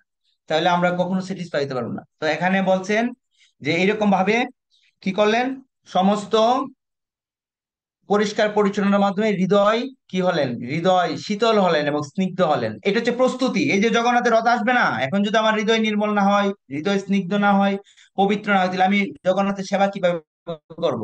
মলিন হৃদয়ে তো কৃষ্ণ স্মরণ, কৃষ্ণ স্ফূর্তি হয় না। তো এইভাবে মহাপ্রভু কি করলেন, মহাপ্রভু এখানে একটা খুব সুন্দর শিক্ষা প্রদান করবেন। সেই শিক্ষা হচ্ছে কি, যে সেবা কিভাবে সহযোগিতার মাধ্যমে করতে হয়। এবং সেবা করতে গিয়ে আমাদের এরকম ভাবনা করা উচিত না যে আমাকে তো এরকম একটা সেবা দিল, উনাকে একটা বড় সেবা দিয়ে দিল। এখানে এই শিক্ষা শূন্য গড় দিছে, যে তুমি গিয়ে জল নিয়ে আসো, আবার কেউ জল আনতেছে। তো এইভাবে কিন্তু সবাই কি করে, একে অপরে মিলেমিশে। তখন ইসকনের যে 7টা উদ্দেশ্য, এখানে কিন্তু প্রভুপাদ 4বার বলছেন যে পারস্পরিক ভাবে মিলেমিশে একত্র ভাবে তোমরা থাকো। তো এই কথাটা বলছে। তো এখানেও মহাপ্রভু শিক্ষা দিচ্ছেন কি, যে সেবা কিভাবে করতে হয়, সবাই মিলেমিশে সেবা করবে। কারো ছোট সেবা দিল, বড় সেবা দিল, সেবা সেবা এই কেউ দিল জারো দেওয়া, আর কারো দিল কীর্তন করতে, কারো দিল লেকচার দিতে। অনেকে ভাবে যায় যেমন রান্না সেবায় কেউ যেতে চায় না, কিন্তু কীর্তনের সেবায় সবাই যেতে চায়, লেকচার সবাই দিতে চায়, কিন্তু একটা মন্দির চলতে গেলে তো রান্নারও প্রয়োজন আছে, পরিষ্কারের প্রয়োজন আছে, কীর্তনের প্রয়োজন আছে। তো যোগ্যতা অনুসারে যারা যেটা দিবে সেইভাবে কিন্তু সেবাগুলো সম্পাদন করবে। তো এখানে এটাই বলছেন, সেবার মধ্যে কোনো ছোট বড় নাই, সেবা সবাই কি করবেন, সবাই মিলেমিশে করবেন, এবং কর্তৃপক্ষ যেভাবে সেবা দিবে সেভাবে করবেন। তাই গোলক বৃন্দাবনে ভগবান এটা দেখেন না। হ্যাঁ, গোলক বৃন্দাবনে এটা দেখবেন না যে তুমি কত বড় সেবা করে আসছো। হ্যাঁ। তো একবার হিজ হোলিনেস ভক্তি পুরুষোত্তম ঠাই মহারাজ বলছিলেন যে মায়াপুরে হয়তো কেউ অনেক বড় ইনচার্জ, তার আন্ডারে অনেক বড় ডিপার্টমেন্ট চলছে, আর হয়তো আরেকজন ভক্ত সে হয়তো ঝাড়ু দিচ্ছে, কিন্তু কৃষ্ণপ্রেম যে কে লাভ করবো এটা তো বোঝা যাচ্ছে না, তাই না? ওই নপুরটা তো ঝাড়ু, যিনি ঝাড়ু দিচ্ছে তিনি তো রাধারানী নপুরটা পেয়েছিল। তো এই হচ্ছে মানে মূল উদ্দেশ্য হচ্ছে কৃষ্ণ কিসে আমার প্রতি প্রীতি হয়, কৃষ্ণ প্রীতি হইলে তো হবে। আবার দেখুন, ভগবান রামচন্দ্রের যখন রাম সেতু তৈরি করেন, তখন ওখানে দেখেন যার যতটুকু সামর্থ্য আসলে উনি বলছে তুমি ওকে এরকম বলছো কেন? ওর যতটুকু শক্তি আছে, সে তোমার অনেক শক্তি, তুমি একটা বড় পাথর ফেলতে পারছো। ওর শক্তি হচ্ছে বালুন নিয়ে ফেলতে, ও তো সেবা করতে খেলেছেন যে সেবা। দেখুন ভগবান রামচন্দ্র এই রাম সেতুর মধ্যে সবাই অবদান ছিল, কন্ট্রিবিউট ছিল। ঠিক সেরকম কেউ 1 কোটি টাকা ভগবানকে দিতে পারে, কেউ 10 টাকা দিতে কৃষ্ণকে এটা করবেন, কেউ মানে বিশাল ভূমি দিতে পারেন, কিন্তু আরেকজন ভগবানের কোনো কিছু দিতে পারলেন না, উনি একটু মন্দির সেবা করছেন কায়িক ভাবে, কিন্তু ভগবান কার সেবাটা নিবেন সেটা হলো বিষয়। তো এইরকম আমাদের তারপরে একটা গুরুত্বপূর্ণ শিক্ষা দিচ্ছেন এই 109 নম্বর শ্লোকে, যে নিত্যানন্দ অদ্বৈত পুরী। মানে ওরা তো সিনিয়র বৈষ্ণব না। তো এখানে বলা হয়েছে, আচার্যরা বলছেন যারা সিনিয়র যারা বৈষ্ণব থাকবেন, বরিষ্ঠ বৈষ্ণবদের সাথে কোনোদিন কম্পেয়ার করতে নাই আমাদের। যে উনি উনি তো বসে আছেন, আমরা সারাদিন খাচ্ছি, আমরা সারাদিন সেবা করছি, উনি কি করতেছেন? এখানে বলছেন যে উনারা বাদে অন্যরা সবাই জল বড় করে আনতেছেন। তো উনারা বরিষ্ঠ সিনিয়র হয়েছেন, ওনাদের সাথে আমাদের কোনোদিন তুলনা করা উচিত না। তাই সিনিয়র বৈষ্ণবদের সাথে কোনোদিন কম্পেয়ার করা উচিত না, কারণ ওনারা যা দিয়ে আমাদের দিয়েছেন, আহ, যা কষ্ট করেছে। যেমন দেখুন এখন আমরা যখন পড়া করতে যাই বাংলাদেশে বা যে কোনো জায়গায়, এত ভক্ত আছেন, ভারতে কিছু অ্যাপস আছে যে আপনি যে জায়গায় ট্রাভেল করতে যাবেন, মানে আপনাকে প্রসাদ আপনার ট্রেনে এনে দিয়ে যাবে। মানে এরকম ভাবে কিন্তু একটা নেটওয়ার্ক সৃষ্টি হয়ে গেছে বাংলাদেশে, যে কোনো জায়গায় জিরা খেয়ে মুড়ি খেয়ে প্রচার করেছেন। এখন যদি আমি ভাবি আমি সেবা করছি, আমি অনেক বড় দায়িত্বে আছি, কিন্তু আমরা সম্মান করছি না, কিন্তু তাদের যে কন্ট্রিবিউটর ছিল তখনকার সময়, এবং তখনকার সময় ইসকন সম্বন্ধে মানুষের কত ভ্রান্তি ধারণা ছিল। ইসকনকে মানুষ 1 টাকাও দিত না, এখন তো মানুষ লাখ লাখ টাকা ইসকনকে দিয়ে দেয়। তারা যে এই পরিবেশটা তৈরি করছে, কিন্তু নতুন প্রজন্মের বৈষ্ণব রাইসা যদি এটা না বুঝে মূল্যায়ন না করে, তাহলে কি হবে? এখানে এই শিক্ষাটাই দিয়েছে যে কোনোদিন তাদের যে যেন মর্যাদাটা লঙ্ঘন না হয়, এবং তাদের সাথে কোনোদিন কম্পেয়ার যেন কেউ না করে।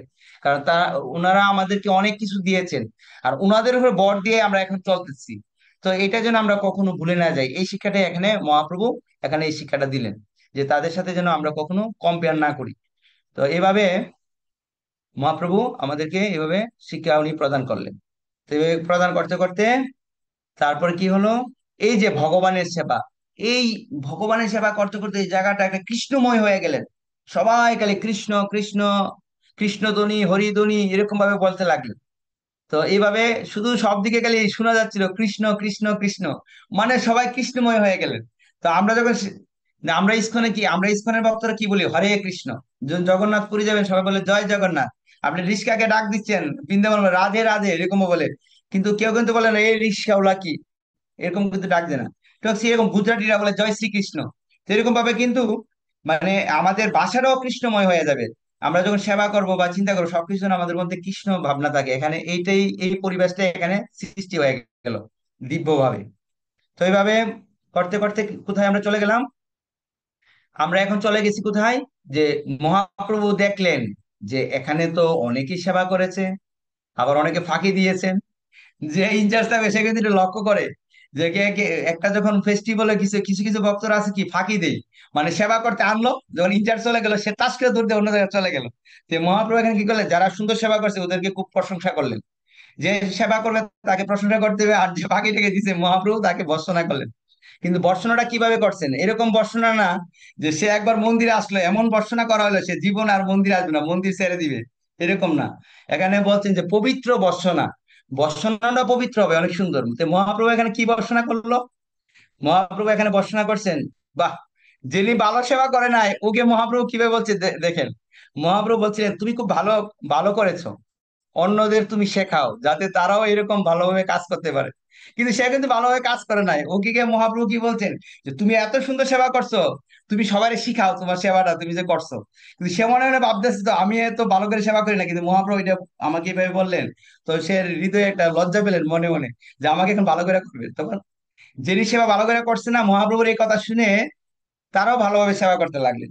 তো এরকম একজন বরিষ্ঠ বৈষ্ণব একবার বলেছিল আমাকে, যদি কোনো বৈষ্ণব, কোনো ভক্ত, কোনো সাধারণ মানুষ মন্দিরে এসে যদি কারো দ্বারা অপমানিত হয়, দুঃখ কষ্ট পায়, এবং সে ইস্কনের মন্দির ছেড়ে দিল আর আসলো না, বা সে ভক্তি জীবন ছেড়ে দিয়ে গেল, সে আবার ব্যাক টু হোম চলে গেল, তাহলে যে ভক্ত এই আচরণটা করছে, সে যে ভক্তি জীবন ছেড়ে দিল, তার সমস্ত কর্মফল ওই ভক্তরা গ্রহণ করতে হবে। তো এটা খুব সেন্সিয়ার, আমাদের মন্দিরে যখন আমরা মানে আধ্যাত্মিক জীবনে আচার আচরণ ব্যবহারটা এমন হবে যেন আমার দ্বারা, গীতায় বলছে অনুদ্বেগকর কোনো কথা বলা যাবে না, যে কথার মাধ্যমে সে কষ্ট পাবে। এই জন্য বলছেন যে প্রিয়ম ব্রয়াত, তুমি অপ্রিয় সত্য কথা বলো কিন্তু খুব প্রিয় করে বলো তাকে, চাণক্য পণ্ডিত বলেছেন। তো এইভাবে মহাপ্রভু কাউকে অনুপ্রেরণা দিয়েছেন, কাউকে উনি পবিত্রভাবে নিন্দা করেছেন, এবং ভক্তির অনুকূল ভাবে তাকে করেছেন। তো এইভাবে আমাদের কিভাবে কথা বলা উচিত, কিভাবে একজনকে মেনটেন করা উচিত, সেটাও আমাদের এখানে শিক্ষা দিচ্ছেন, ব্যালেন্স করে কিভাবে ব্যালেন্স করা যায় যেন কেউ আমার কথায় দুঃখ না পায়। তো এখানে ছিল ভক্তি সিদ্ধান্ত ঠাকুর বলছে যে আমাদের জীবনে প্রশংসা এবং নিন্দা দুটোই থাকা উচিত, শুধু প্রশংসা থাকবে এরকম না। যেমন আমরা দেখতে পাই ইন্দ্র, রাজা ইন্দ্র কি করেছেন, উনার পূজা সবসময় করেন, আর এক বছর যখন করেন নাই উনি কি করলেন, বৃন্দাবন বাসিয়ে দিলেন, ঠিক না? তো আমরা যদি যেমন দেখা যায় দক্ষ, দক্ষ মহা প্রজাপতি দক্ষ, উনি উনার স্থিতি বুঝতে পারেন নাই শিব ঠাকুরের স্থিতিটা কিরকম। উনি কি করলেন, শিব ঠাকুর ওনাকে সম্মান করেন নাই, কিন্তু দক্ষ প্রজাপতি দক্ষ থেকে শিবের অবস্থান অনেক উপরে, কিন্তু উনি কি করলেন, উনি রুষ্ট হয়ে গেলেন শিবের প্রতি। তো এইভাবে দেখা যায় যার যার স্থিতিটা বোঝা উচিত, না হলে কি হবে, অপরাধ হয়ে যাবে। তো এইভাবে শিল ভক্তি সিদ্ধান্ত ঠাকুর বলছেন যে আমাদের জীবনে প্রশংসাও থাকা উচিত, আবার নিন্দাও থাকা উচিত। শিল ভক্তি সিদ্ধান্ত সরস্বতী ঠাকুরের একজন নিন্দা করত একজন ব্যক্তি, তখন উনার শিষ্যরা এসে বললো যে গুরুদেব, আপনার যে নিন্দা করতো ভক্তরা সে তো আজকে মারা গেছেন। তখন ভক্তি সিন্ধু ঠাকুর অনেক কষ্ট পেয়েছেন, আরে সে আমার পরম বন্ধু ছিল, কারণ সে আমার নিন্দা করত। কারণ কেউ কারো জন্য নিন্দা করে তাহলে এখানে দুইটা দুইটা লাভ আছে। একটা লাভ হচ্ছে আপনার যদি কেউ কুৎসারটায় সমালোচনা করে নিন্দা করে তাহলে আপনি খুশি হবেন, কেননা আপনার যত কর্মফল আছে সে সব নিয়ে যাচ্ছে। আর যদি কেউ আপনার সামনে এসে আপনার প্রশংসা করে বা প্রশংসার কথা আপনি শুনেন, তাহলে আপনার ভাববেন যে আপনার কর্ম, আপনার যত পুণ্য আছে সব সে নিয়ে যাচ্ছে। তাই নিন্দা করলে, সমালোচনা করলে এটা খুব ভালো, এটা আমাদের ভালো হিসেবে গ্রহণ করতে হবে। তাই ভক্তি ঠাকুর তখন খুব কষ্ট পেয়েছেন, আরে সে আমার পরম বন্ধু ছিল, সে আমার নিন্দা করতো। তো নিন্দার মাধ্যমে আমরা অনেক কিছু শিখতে পারি। তো প্রশংসা আমাদের জীবনে আসবে, যেহেতু আমরা কৃষ্ণ ভক্তি করছি আমাদের প্রশংসা আসবে, নাম যশ ন্যাচারালি আসবে, এগুলা পিছিয়ে পিছিয়ে থাকে। তাই মাধবেন্দ্র পুরীপাদ বলছেন প্রতিষ্ঠাতা নারী সদা কুমারী। প্রতিষ্ঠা হচ্ছে একটা নারীর সাথে তুলনা করছে, তিনি সদা কুমারী তাকে, কেননা কারণ প্রতিষ্ঠা নামক যে নারীটা, যিনি তাকে চাই তার কাছে সে বিবাহ করতে চায় না, আর যিনি চায় না তার তার কাছে প্রতিষ্ঠা যায়, কিন্তু তিনি তো চায় না। তো এই জন্য প্রতিষ্ঠার রূপ নারীটা সবসময় কুমারী থাকে। কারণ মাধবেন্দ্রপুর প্রতিষ্ঠার লাগে কি হলেন, উনি চলে গেলেন, কোথায় চলে গেলেন, লুকিয়ে চলে গেলেন, যে সকালবেলা হলে আমার নাম যশ হয়ে যাবে, উনি চলে গেলেন। তো প্রতিষ্ঠাতা নারী সদা কুমারী, প্রতিষ্ঠা সবসময় কুমারী থাকে, যে চায় তার কাছে যাবে না, আর যে চায় না তার কাছে যাবে, কিন্তু সে তো চায় না। তো এই জন্য প্রতিষ্ঠা সবসময় কুমারী থাকে, চৈতন্য চরিত্রে বলা হয়েছে অনেক সুন্দর করে।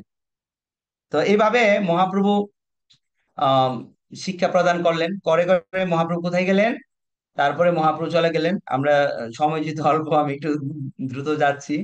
তো মহাপ্রভু এখন একটা খুব সুন্দর শিক্ষা দিবে, সেই শিক্ষাটা হচ্ছে কি, তো সেই শিক্ষাটা হচ্ছে মহাপ্রভুর একজন গৌড়ীয় বৈষ্ণব মহাপ্রভুর জল মানে চরণের দূত জল উনি পান করে ফেলছে। তো মহাপ্রভু কিন্তু লোকশিক্ষা দেওয়ার জন্য আসছেন, ওনার যে আচরণ গুলা, সন্ন্যাসীর কিরকম আচরণ হবে, কিরকম ভাবে আমরা একজন একটা নারীর সাথে একজন কিভাবে আচরণ করবে, মহাপ্রভু কিন্তু এই সমস্ত শিক্ষা উনি প্রদান করছেন, কারণ উনি তো আচরণ ধর্ম শিখাতে আছে। তো যখন একজন গৌড়ীয় বৈষ্ণব, যখন মহাপ্রভু চরণ দ্রুত জল পান করে ফেললেন, তখন মহাপ্রভু অনেক রুষ্ট হলেন। রুষ্ট হয়ে কি করলেন, মহাপ্রভু তাকে কিছু বললেন না, এটাকে খুব সুন্দর শিক্ষা দিয়েছেন। মহাপ্রভু তাকে কিছু না বলে, কারণ মহাপ্রভু কি করার জন্য আসছে, ধর্ম সংস্থাপন করার জন্য উনি এখানে আসছেন। তাই এই জন্য উনি বাহ্যিকভাবে রাগ দেখাচ্ছেন ওই ভক্তের প্রতি।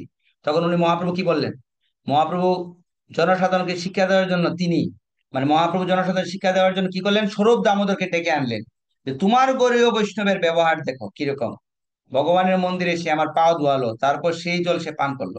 এটা হচ্ছে মহাপ্রভু একটা শিক্ষা দিচ্ছেন। কেন স্বরূপ দামোদরকে বললেন, কারণ এখানে বলছেন শিল প্রভুপাদ যে সমস্ত গৌড়ীয় বৈষ্ণব রয়েছে দামোদর গোস্বামীর অধীন। এই স্বরূপ দামোদরের অধীন হচ্ছে সমস্ত গৌড়ীয় বৈষ্ণবরা, যারা এই বাংলা থেকে তখনকার সময় রথের সময় যাইতেন পুরীতে। এই সমস্ত বাঙালি বৈষ্ণবরা কি ছিলেন, এই দামোদর গোস্বামী, স্বরূপ দামোদর গোস্বামীর অধীন। তো এই জন্য আমাদের ইসকনে আমরা যদি কোনো কিছু করি না, তখন আমাদের গুরুদেবের দুর্নাম হয়। ইসকনের অনেকগুলো প্ল্যাটফর্ম, সাধারণ মানুষ বলে সে কৃষ্ণের ভক্ত এরকম করছেন, ইসকনের ভক্ত এরকম কিছু করছেন, আবার ইসকনের মধ্যে বলবেন এই গুরুদেবের শিষ্য এই কাজটা করছে, তাহলে গুরুদেবের বদনাম হয়। এখানে মহাপ্রভু শিক্ষা দিচ্ছেন, এই দামোদর তোমার এই বাঙালি গৌরীয় বৈষ্ণব দেখো কি আচরণ করছে। তখন কি করলেন, স্বরূপ দামোদর কি করলেন, তাকে গাড় ধাক্কা দিয়ে উনি বের করে দিলেন। তো এখানে খুব সুন্দর একটা বিষয়, যে মহাপ্রভুর প্রথম হচ্ছে স্বরূপ দামোদর গোস্বামী, মহাপ্রভুর প্রথম, তারপর হচ্ছে স্বর গোস্বামীরা, তারপর হচ্ছে কৃষ্ণদাস স্বামী। তো এইভাবে এখানে মহাপ্রভু শিক্ষা দিলেন যে ভগবানের মন্দিরে বিগ্রহের সামনে কারো প্রণাম করা উচিত না। যেমন আপনি মন্দিরে গেলেন, একজন সিনিয়র বৈষ্ণব চলে আসলো, এমনকি গুরুদেব আসলো, তাকে প্রণাম করা উচিত না ভগবানের সামনে। এই তাৎপর্যের মধ্যে এই শিক্ষাগুলো দেওয়া হয়েছে। তো এইভাবে যখন মহাপ্রভু এই শিক্ষা দিলেন, তখন মহাপ্রভু এই যে আহ, একদম শেষ দিকে, আমরা এই লেটার শেষ দিকে চলে আসছি। তো এখানে খুব সুন্দর একটি শিক্ষা এখানে আমরা পাবো। শেষ দিকে আমরা দেখতে পাবো যে এই মতো পুরোদার আগে পথ যত সকল সুদিল, তাহা কে বর্ণিনে কে বর্ণিবে কত। যে এই যে মহাপ্রভু লীলা করলেন, এটা কার শক্তি আছে বর্ণনা করার, এত বিস্তৃত ভাবে এখানে এত বড় একটি সেবা কার্য হইলো, এটা কারো শক্তি নাই। তো শ্লোকের এই শ্লোকের তাৎপর্যতে ছিল ভক্তি সিদ্ধান্ত সূর্য ঠাকুর খুব সুন্দর একটা তাৎপর্য দিয়েছেন। তো জাস্ট আমি এখানে একটু একটু ফাইন্ড আউট করি, এটা অনেক সুন্দর, আপনারা আপনার বাড়িতে পড়তে পারেন। তো এখানে গুন্ডিচা মন্দির মার্জ সম্বন্ধে ছিল ভক্তি সিদ্ধান্ত সূর্য ঠাকুর বলেছেন যে কৃষ্ণকে যদি কোনো সৌভাগ্যবান জীব তার হৃদয় সিংহাসনে বসাতে ইচ্ছা করেন, তবে সর্বপ্রথম তাকে তার হৃদয়ের মল দ্রুত করতে হবে। হৃদয়টি নির্মল শান্ত ও ভগবতীর প্রভাবে উজ্জ্বল করা আবশ্যক। যদি আমরা এখন আগামীকাল হচ্ছে রথযাত্রা, এখন আমাদের আগের দিন যে প্রস্তুতি নিতে হবে, সেটা হচ্ছে আমাদের হৃদয়কে এরকম ভাবে শান্ত করতে হবে, নির্মল করতে হবে এবং উজ্জ্বল করতে হবে, এটাই এখানে বলছে। তাই মহাপ্রভু কি বললেন, চেতু দর্পণ মার্জনম, যে আমাদের হৃদয় মার্জিত হবে। আর শ্রীমৎ ভাগবতী কি বলছেন, হৃদয় অন্তস্থ বদ্রাণী। তো এই দুইটি কথাকে বেস করেই মহাপ্রভু এই লীলাটি করলেন। তো এখানে এই শ্রীমদ্ ভাগবতের প্রথম স্কন্ধের দ্বিতীয় অধ্যায় 17 শ্লোকে কি বলা হয়েছে, ছিন্নতাম সকথা কৃষ্ণ পুণ্য শ্রবণ কীর্তন হৃদয় অন্তস্থ হি অভদ্রাণী বিদুনিত সুরিত শতাম। তো এইভাবে এখানে সুন্দর সুন্দর কথা বলছেন। তো কয়েকটা বিষয় আমি একটু পড়ছি, এটা অনেক বড় তাৎপর্য। শ্রী চৈতন্য মহাপ্রভু যেভাবে গুন্ডিচা মন্দির পরিষ্কার করেছিলেন, ঠিক সেইভাবে তাকেও তার হৃদয় পরিষ্কার করতে হবে। তো গুন্ডিচা মন্দির মানে কি, হৃদয় পরিষ্কার। তো আমাদের হৃদয়ে কি থাকে, সকাম কর্মের বাসনা থাকে, জ্ঞান যুগের বাসনা থাকে, অষ্টাঙ্গ যুগ থাকে ইত্যাদি। তাই কি বলছেন শিল রূপ গোস্বামী, কি বলছেন, শুদ্ধ ভক্তি সংজ্ঞা দিয়েছেন, অন্না বিলাসিতা শূন্যম জ্ঞান কর্মাদি অনাবৃতম আনুকূল্য কৃষ্ণ অনুশীলন ভক্তির উত্তমা। তো আমাদের হৃদয়ে যে জ্ঞান কর্ম আদি, এই যে যে অন্ন বিলাস, এই সমস্ত কিছু হচ্ছে এই আমাদের হৃদয়ের সূক্ষ্ম ময়লা। তো এই সমস্ত ময়লা যদি আমাদের হৃদয় যতক্ষণ নির্মল না হচ্ছে, ততক্ষণ আমরা সেখানে ভগবানের উপস্থিতি উপলব্ধি করতে পারবো না। আমরা যদি পবিত্র না হই, নির্মল না হয়, তাহলে ভগবানকে আমরা উপলব্ধি করতে পারবো না। যেমন দেখেন, আপনাকে যদি বলা, আপনি যদি বলেন আমি অনেক দুঃখে আছি জীবন, তো এই দুঃখটাকে আপনি দেখাইতে পারবেন? আপনি অনেক আনন্দ আছেন, যে সেটা কি প্রকাশিত হয়? দুঃখে থাকলে প্রকাশিত হয়, আনন্দ থাকলে প্রকাশিত হয়। ঠিক সেরকম আপনার হৃদয় যখন নির্মল হবে, তখন ভগবানকে আমরা উপলব্ধি করতে পারবো। তো এখানে যেই যে এই কাকর, মানে এই যে তৃণ লতা কাকর বিভিন্ন যে মহিলাগুলো, এগুলোর সাথে কিসের তুলনা করা হয়েছে এখানে? এটা বলছে নির্বিশেষবাদ, অদ্বৈতবাদ, মনোধর্মী জ্ঞান, অষ্টাঙ্গ যোগ, ঠিক কাকরের মতো। এগুলো হচ্ছে কাকরের মতো। তো এই সমস্ত কাকর কি আমাদের জীবনে সন্তুষ্টি দিবেন? কাকরে কি রস আছে বা কোনো প্রশান্তি আছে? নাই। যখন আমাদের হৃদয়ে এরকম ভাবে মহিলা থাকবে, এই সমস্ত কিছু থাকবে, তখন আমরা আনন্দ পাবো না। এবং ভগবানের সন্তুষ্টি তো দূরের কথা, ভগবানের দেহ শেল বিদ্ধ করার মতো প্রয়াস করা হয়। এখানে বলছেন অনেক সুন্দর তাৎপর্য, এটা অনেক সুন্দর। তো শ্রী চৈতন্য মহাপ্রভু তাই নিজে আচরণ করে আমাদের শিক্ষা দিলেন কিভাবে এই সমস্ত কাকরগুলি কুড়িয়ে দূরে ফেলে দিতে হয়। এই যে মহাপ্রভু নিজের কাপড়ে তুলে নিয়ে দূরে ফেলে দিচ্ছেন, এবং বাইরের মন্দিরের বাইরের জায়গাটা পরিষ্কার করছেন, যেমন এগুলো আর কোনোদিন মন্দিরে না আসতে পারে। মন্দির মানে কি? আমাদের হৃদয় মন্দির। হৃদয় মন্দিরের জন্য এগুলো না আসতে পারে, এই সমস্ত বাসনাগুলো। তাই ছিল ভক্তি সিদ্ধান্ত ঠাকুর এখন খুব সুন্দর এই সমস্ত ব্যাপারগুলো বলছেন। উনি ছিল ভক্তি সিদ্ধান্ত ঠাকুর বিশ্লেষণ করেছেন যে অনেক সময় কর্ম, জ্ঞান আদি চেষ্টা দূরীভূত হলেও হৃদয়ের সূক্ষ্ম সূক্ষ্ম ময়লা থেকে যায়। সেগুলিকে খুঁটিনাটি বলা হয়, প্রতিষ্ঠাতা বলা হয়, জীবহিংসা বলা হয়, নিষিদ্ধেচ্ছা, লাভ পূজা, প্রতিষ্ঠা, এদের সাথে তুলনা করা হয়েছে। এইভাবে এখানে খুব সুন্দর জীবহিংসা মানে কি? যেমন আমরা জীবহিংসা করি না, মাছ মাংস খাই না, কারো গলা কাটি না, কিন্তু আমরা কিন্তু জীবহিংসা করি। কিভাবে করি? সূক্ষ্মভাবে করি। এই যে চারটা নিয়ম, চারটা নিয়মের স্থূল রূপ আছে আবার সূক্ষ্ম রূপ আছে। হ্যাঁ, একবার গুরু মহারাজ এটা উজ্জেনে 2004 সালে বর্ণনা করেছিলেন। যেমন আমরা জীবহিংসা করি না, আমরা মাছ মাংস খাই না, কারো গলা কাটি না, কিন্তু আমরা যদি কোনো ভক্তকে বিদ্বেষ করি, কোনো ভক্তের প্রতি যদি ইচ্ছাপরায়ণ হয়ে যায়, আমরা যদি প্রচার না করি, তাহলে আমরা কি হব? আমরা জীবহিংসা করছি, এই কথাটা এখানে বলছেন। জীবহিংসা শব্দটির প্রকৃত অর্থ হচ্ছে কৃষ্ণ ভক্তি প্রচার বন্ধ করে দেওয়া। যেমন যে যেন তেন প্রকারে যে ব্যাপারে কৃষ্ণ ভক্তি প্রচার করতে হবে।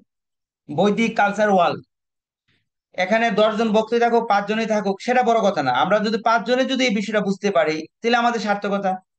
আমরা যদি কিছু অনুভব করতে পারি, সার্থকতা। তাহলে কোনো না কোনো ভাবে প্রচার করতে হবে, এটা একটা প্রচারের মাধ্যম। যেহেতু এখন তথ্য প্রযুক্তি টেকনোলজির যুগ, এখন আমরা প্রচার করতে, প্রচার থেকে কোনোদিন বন্ধ, প্রচার বন্ধ হওয়া মানে কি? জীবহিংসা করা।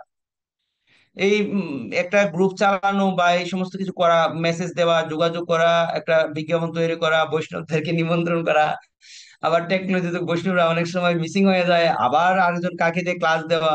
এটা কিন্তু যারা পরিচালনা, অনেক হেডিক আছে, অনেক হেডিক আছে। কন্টিনিউ একটা জিনিসকে চালিয়ে রাখে, এটা তো অনেক বছর হয়ে গেল, 5-6 বছর হয়ে গেল মনে হয়, বা আরো বেশি হতে পারে। তো এইভাবে কিন্তু একটা প্রচারের মাধ্যম। তো আপনারা যারা এই বৈদিক কালচার ওয়ার্ল্ড এর মর্নিং এর প্রোগ্রাম হয়, এরকম সাপ্তাহিক ক্লাস হয়, অনেক সুন্দর। তো যারা এটা করছেন, এটা একটা প্রচার। তো প্রচার বন্ধ করা যাবে না, যে যেমনি পারে করার, কারণ প্রচারটা হচ্ছে কি? সর্বশ্রেষ্ঠ পর উপকার, অন্যের উপকার সাধন করা।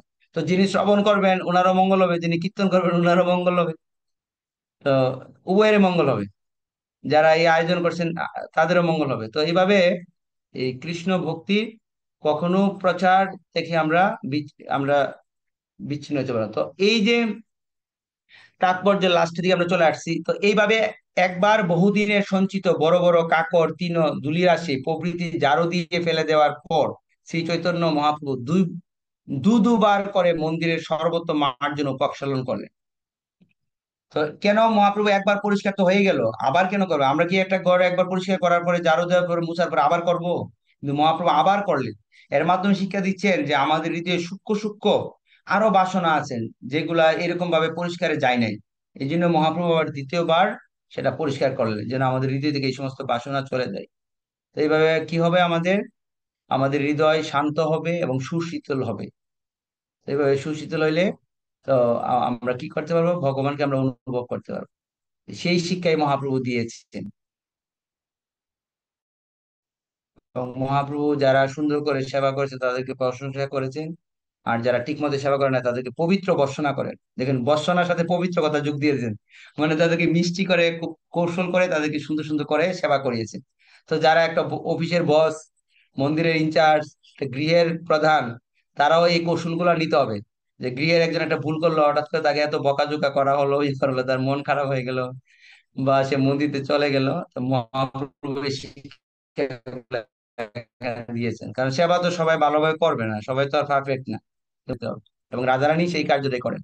রাধারানী হাত থাকবে দেখেন, রাধারানী হাত কিন্তু এইভাবে থাকে না, রাধারানী হাত এইভাবে, মানে কি, মানে রাধারানীর সেবার ভাবে সবসময় থাকে। তো এটা হচ্ছে মহাপ্রভুর ভাব, কারণ রাধারানী ভাব হচ্ছে মহাপ্রভুর ভাব। তো এইভাবে মহাপ্রভু, যদি আমরা প্রিয় হতে চাই, তাহলে আমাদের এরকম ভাবে আমাদের প্রস্তুতি নিতে হবে। হৃদয়ের যে অভদ্র রাশি আছে সেগুলা পরিষ্কার পরিচ্ছন্ন করতে হবে, হৃদয়ের বাসনা সব দূর হতে হলে আমরা প্রভুর প্রিয় হইতে পারবো। দেখেন ছোট হরিদাস ঠাকুর একটু বাসনা ছিল, মহাপ্রভু তাকে ত্যাগ করলো। এর মাধ্যমে কি বোঝাচ্ছে? যে মহাপ্রভুর কাছে আসতে হলে আমাদেরকে এরকম বাসনা থাকলে হবে। লাস্ট কথা বলে আমি শেষ করছি। চৈতন্য মহাপ্রভু গুন্ডিচা মন্দির মার্জন করে আমাদের শিক্ষা দিলেন কিভাবে হৃদয়কে নির্মল এবং শান্ত করে সেখানে শ্রীকৃষ্ণকে প্রতিষ্ঠা করতে হয়। এবং লাস্টে মহাপ্রভু সবাইকে প্রসাদ খাওয়ালেন। এরপরে লাস্টে ছিল কৃষ্ণদাস কবিরাজ গোস্বামী লাস্টে বললেন, কেউ যদি এই লীলাকে শ্রবণ করে, সে যদিও মহাপাপী হয়, অনেক খারাপ কাজও করে, তাহলে সে সবকিছু উদ্ধার হয়ে যায় এই লীলা শ্রবণের মাধ্যমে। হরে কৃষ্ণ কৃষ্ণ কৃষ্ণ হরে হরে, হরে রাম রাম রাম হরে হরে। জয় গুন্ডিচা মন্দির মার্জন লীলা কি, জয় শ্রীকৃষ্ণ চৈতন্য মহাপ্রভু কি, রথযাত্রা মহা মহোৎসব কি, জয় সমবেত ভক্তবৃন্দ কি, জয় নিতাই গৌর প্রেমানন্দে। হরি গৌর। তো আমি সময় অনেক বেশি নিয়ে গেছি, আর একটু সময় ডিস্টার্ব হয়েছিল। তারপরেও যদি কারো কোনো জিজ্ঞাসা প্রশ্ন কিছু থাকে আপনারা একটু করতে পারেন, আমরা 1-2 মিনিটের ভিতরে আমরা সেটা নিব। ওকে।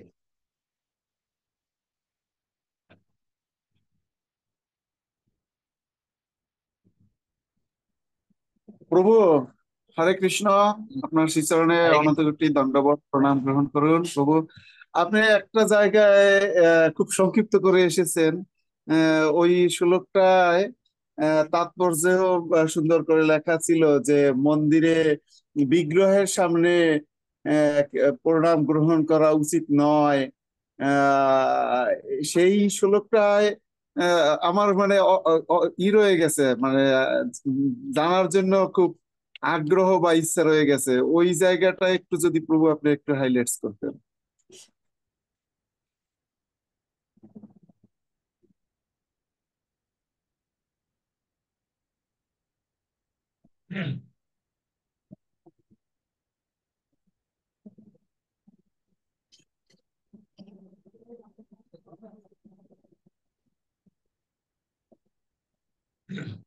তো আমি পুরো তাৎপর্যটা পড়ি, বেশি হ্যাঁ, বড় না, ছোট একটা তাৎপর্য। এখানে পুরো এই বিষয়টা নিয়ে বলছেন, গৌড়ীয় বৈষ্ণব পরম্পরা অত্যন্ত নিষ্ঠাবান পরম্পরা।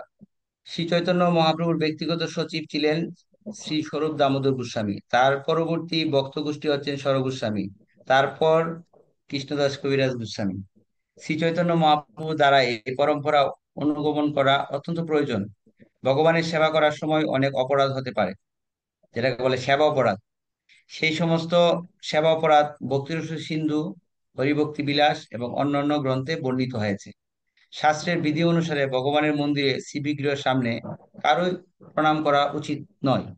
ভক্তের পক্ষে শ্রীবিগ্রহের সামনে গুরুদেবের পাদ স্পর্শ করা উচিত নয়, তা একটি অপরাধ। শ্রী চৈতন্য মহাপ্রভু হচ্ছেন পরমেশ্বর ভগবান, তাই মন্দিরে তার শ্রীপাদপদ্ম প্রক্ষালন করা হলে তাতে কোনো অপরাধ হয় না। কিন্তু তিনি জগৎগুরু, লোক শিক্ষক ও আচার্যের কার্য করছেন বলে তিনি নিজেকে একজন সাধারণ জীব বলে মনে করছেন। এইভাবে তিনি সাধারণ মানুষকে শিক্ষা দিয়েছেন, যাতে তারা গুরু হলেও যেন তাদের শিষ্যদের মন্দিরে ভগবানের বিগ্রহের সামনে প্রণাম করতে না দেন এবং পাও ধুতে না দেন। এটি একটি আচরণবিধি। হরে কৃষ্ণ। তো প্রভু আহ, আপনি বুঝতে পারছেন, এখানে সবকিছু বলে দিয়েছেন, আমি আর এক্সট্রা কিছু বলার নেই। যে ঠিক আছে আমাদের প্রভু। ওই ভক্তদের সময় সেবা করা না, উচিত ওই নয়। সময় একটা জিনিস আপনি বলছিলেন, একটু খটকা লাগছিল যে গুরুদেবকে প্রণাম করা উচিত নয়। প্রণাম করব কিন্তু চরণ বিগ্রহের সামনে স্পর্শ করব না। আমি এখন এই বিষয়টা ক্লিয়ার হয়েছে। হুম। এখানে এখানে দেখুন, উপরের লাইনটা বলছে কি, শাস্ত্রের বিধি অনুসারে ভগবানের মন্দিরে শ্রী বিগ্রহের সামনে কারোরই প্রণাম গ্রহণ করা উচিত নয়। বুঝতে পারছেন বিষয়টা? যেমন না, মায়াপুরে আমি, তারপরের লাইন, মায়াপুরে, তারপরের লাইন। হ্যাঁ, না, মায়াপুরে প্রত্যক্ষ ভাবে ওখানে আহ, মানে এরকম অনেকগুলো মানে প্র্যাকটিক্যাল ঘটনা হয়েছিল যে প্রণাম করতে যাওয়া, আমি প্রণাম করছিলাম তখন, ওই সিনিয়র বৈষ্ণব বলছিল না প্রভু মন্দিরে প্রণাম করবেন না, প্রণাম করবেন না। তো অনেক সময় কিন্তু আমরা প্রণাম করি, আবার অনেক সময় এরকম শিক্ষা আছে যখন আমরা হরিনাম জপ করি না, জপ করা অবস্থায়ও অনেক সময় প্রণাম করা উচিত না। তাকে আমরা এরকম ভাবে প্রণতি জানাতে পারি, কিন্তু জপমালা নিয়ে আবার প্রণাম করা এটারও এরকম শিক্ষা আছে। তো এখানে বলছে কারোর প্রণাম গ্রহণ করা উচিত না, মানে গ্রহণ করা উচিত না, গুরুদেব যদি হয় ওনার গ্রহণ করা উচিত না, কিন্তু শিষ্যরা তো করবেই। আবার এখানে পাদ প্রভু স্পর্শ করা। প্রভু একটু প্লিজ, এখানে বলা হয়েছে এই যে পরের লাইনেই সমাধানটা দেওয়া আছে। হুম। শাস্ত্রের বিধি অনুসারে ভগবানের মন্দিরে শ্রী বিগ্রহের সামনে কারোরই প্রণাম গ্রহণ করা উচিত নয়। এটা আমরা হুম। বুঝতে পারছি যে কারোরই গ্রহণ করা উচিত নয়, কিন্তু হুম। গুরুদেবকে তো শিষ্য বা ভক্তরা প্রণাম করবে, এই জন্য পরের লাইনে তার সমাধানটা দেওয়া আছে। ভক্তের পক্ষেও শ্রী বিগ্রহের সামনে গুরুদেবের পাদ স্পর্শ করা উচিত নয়। এখানে কিন্তু আবার ওই প্রণামের বিষয়টা বাদ দেওয়া হয়েছে, পাদ স্পর্শের বিষয়টাকে গুরুত্ব দেওয়া হয়েছে।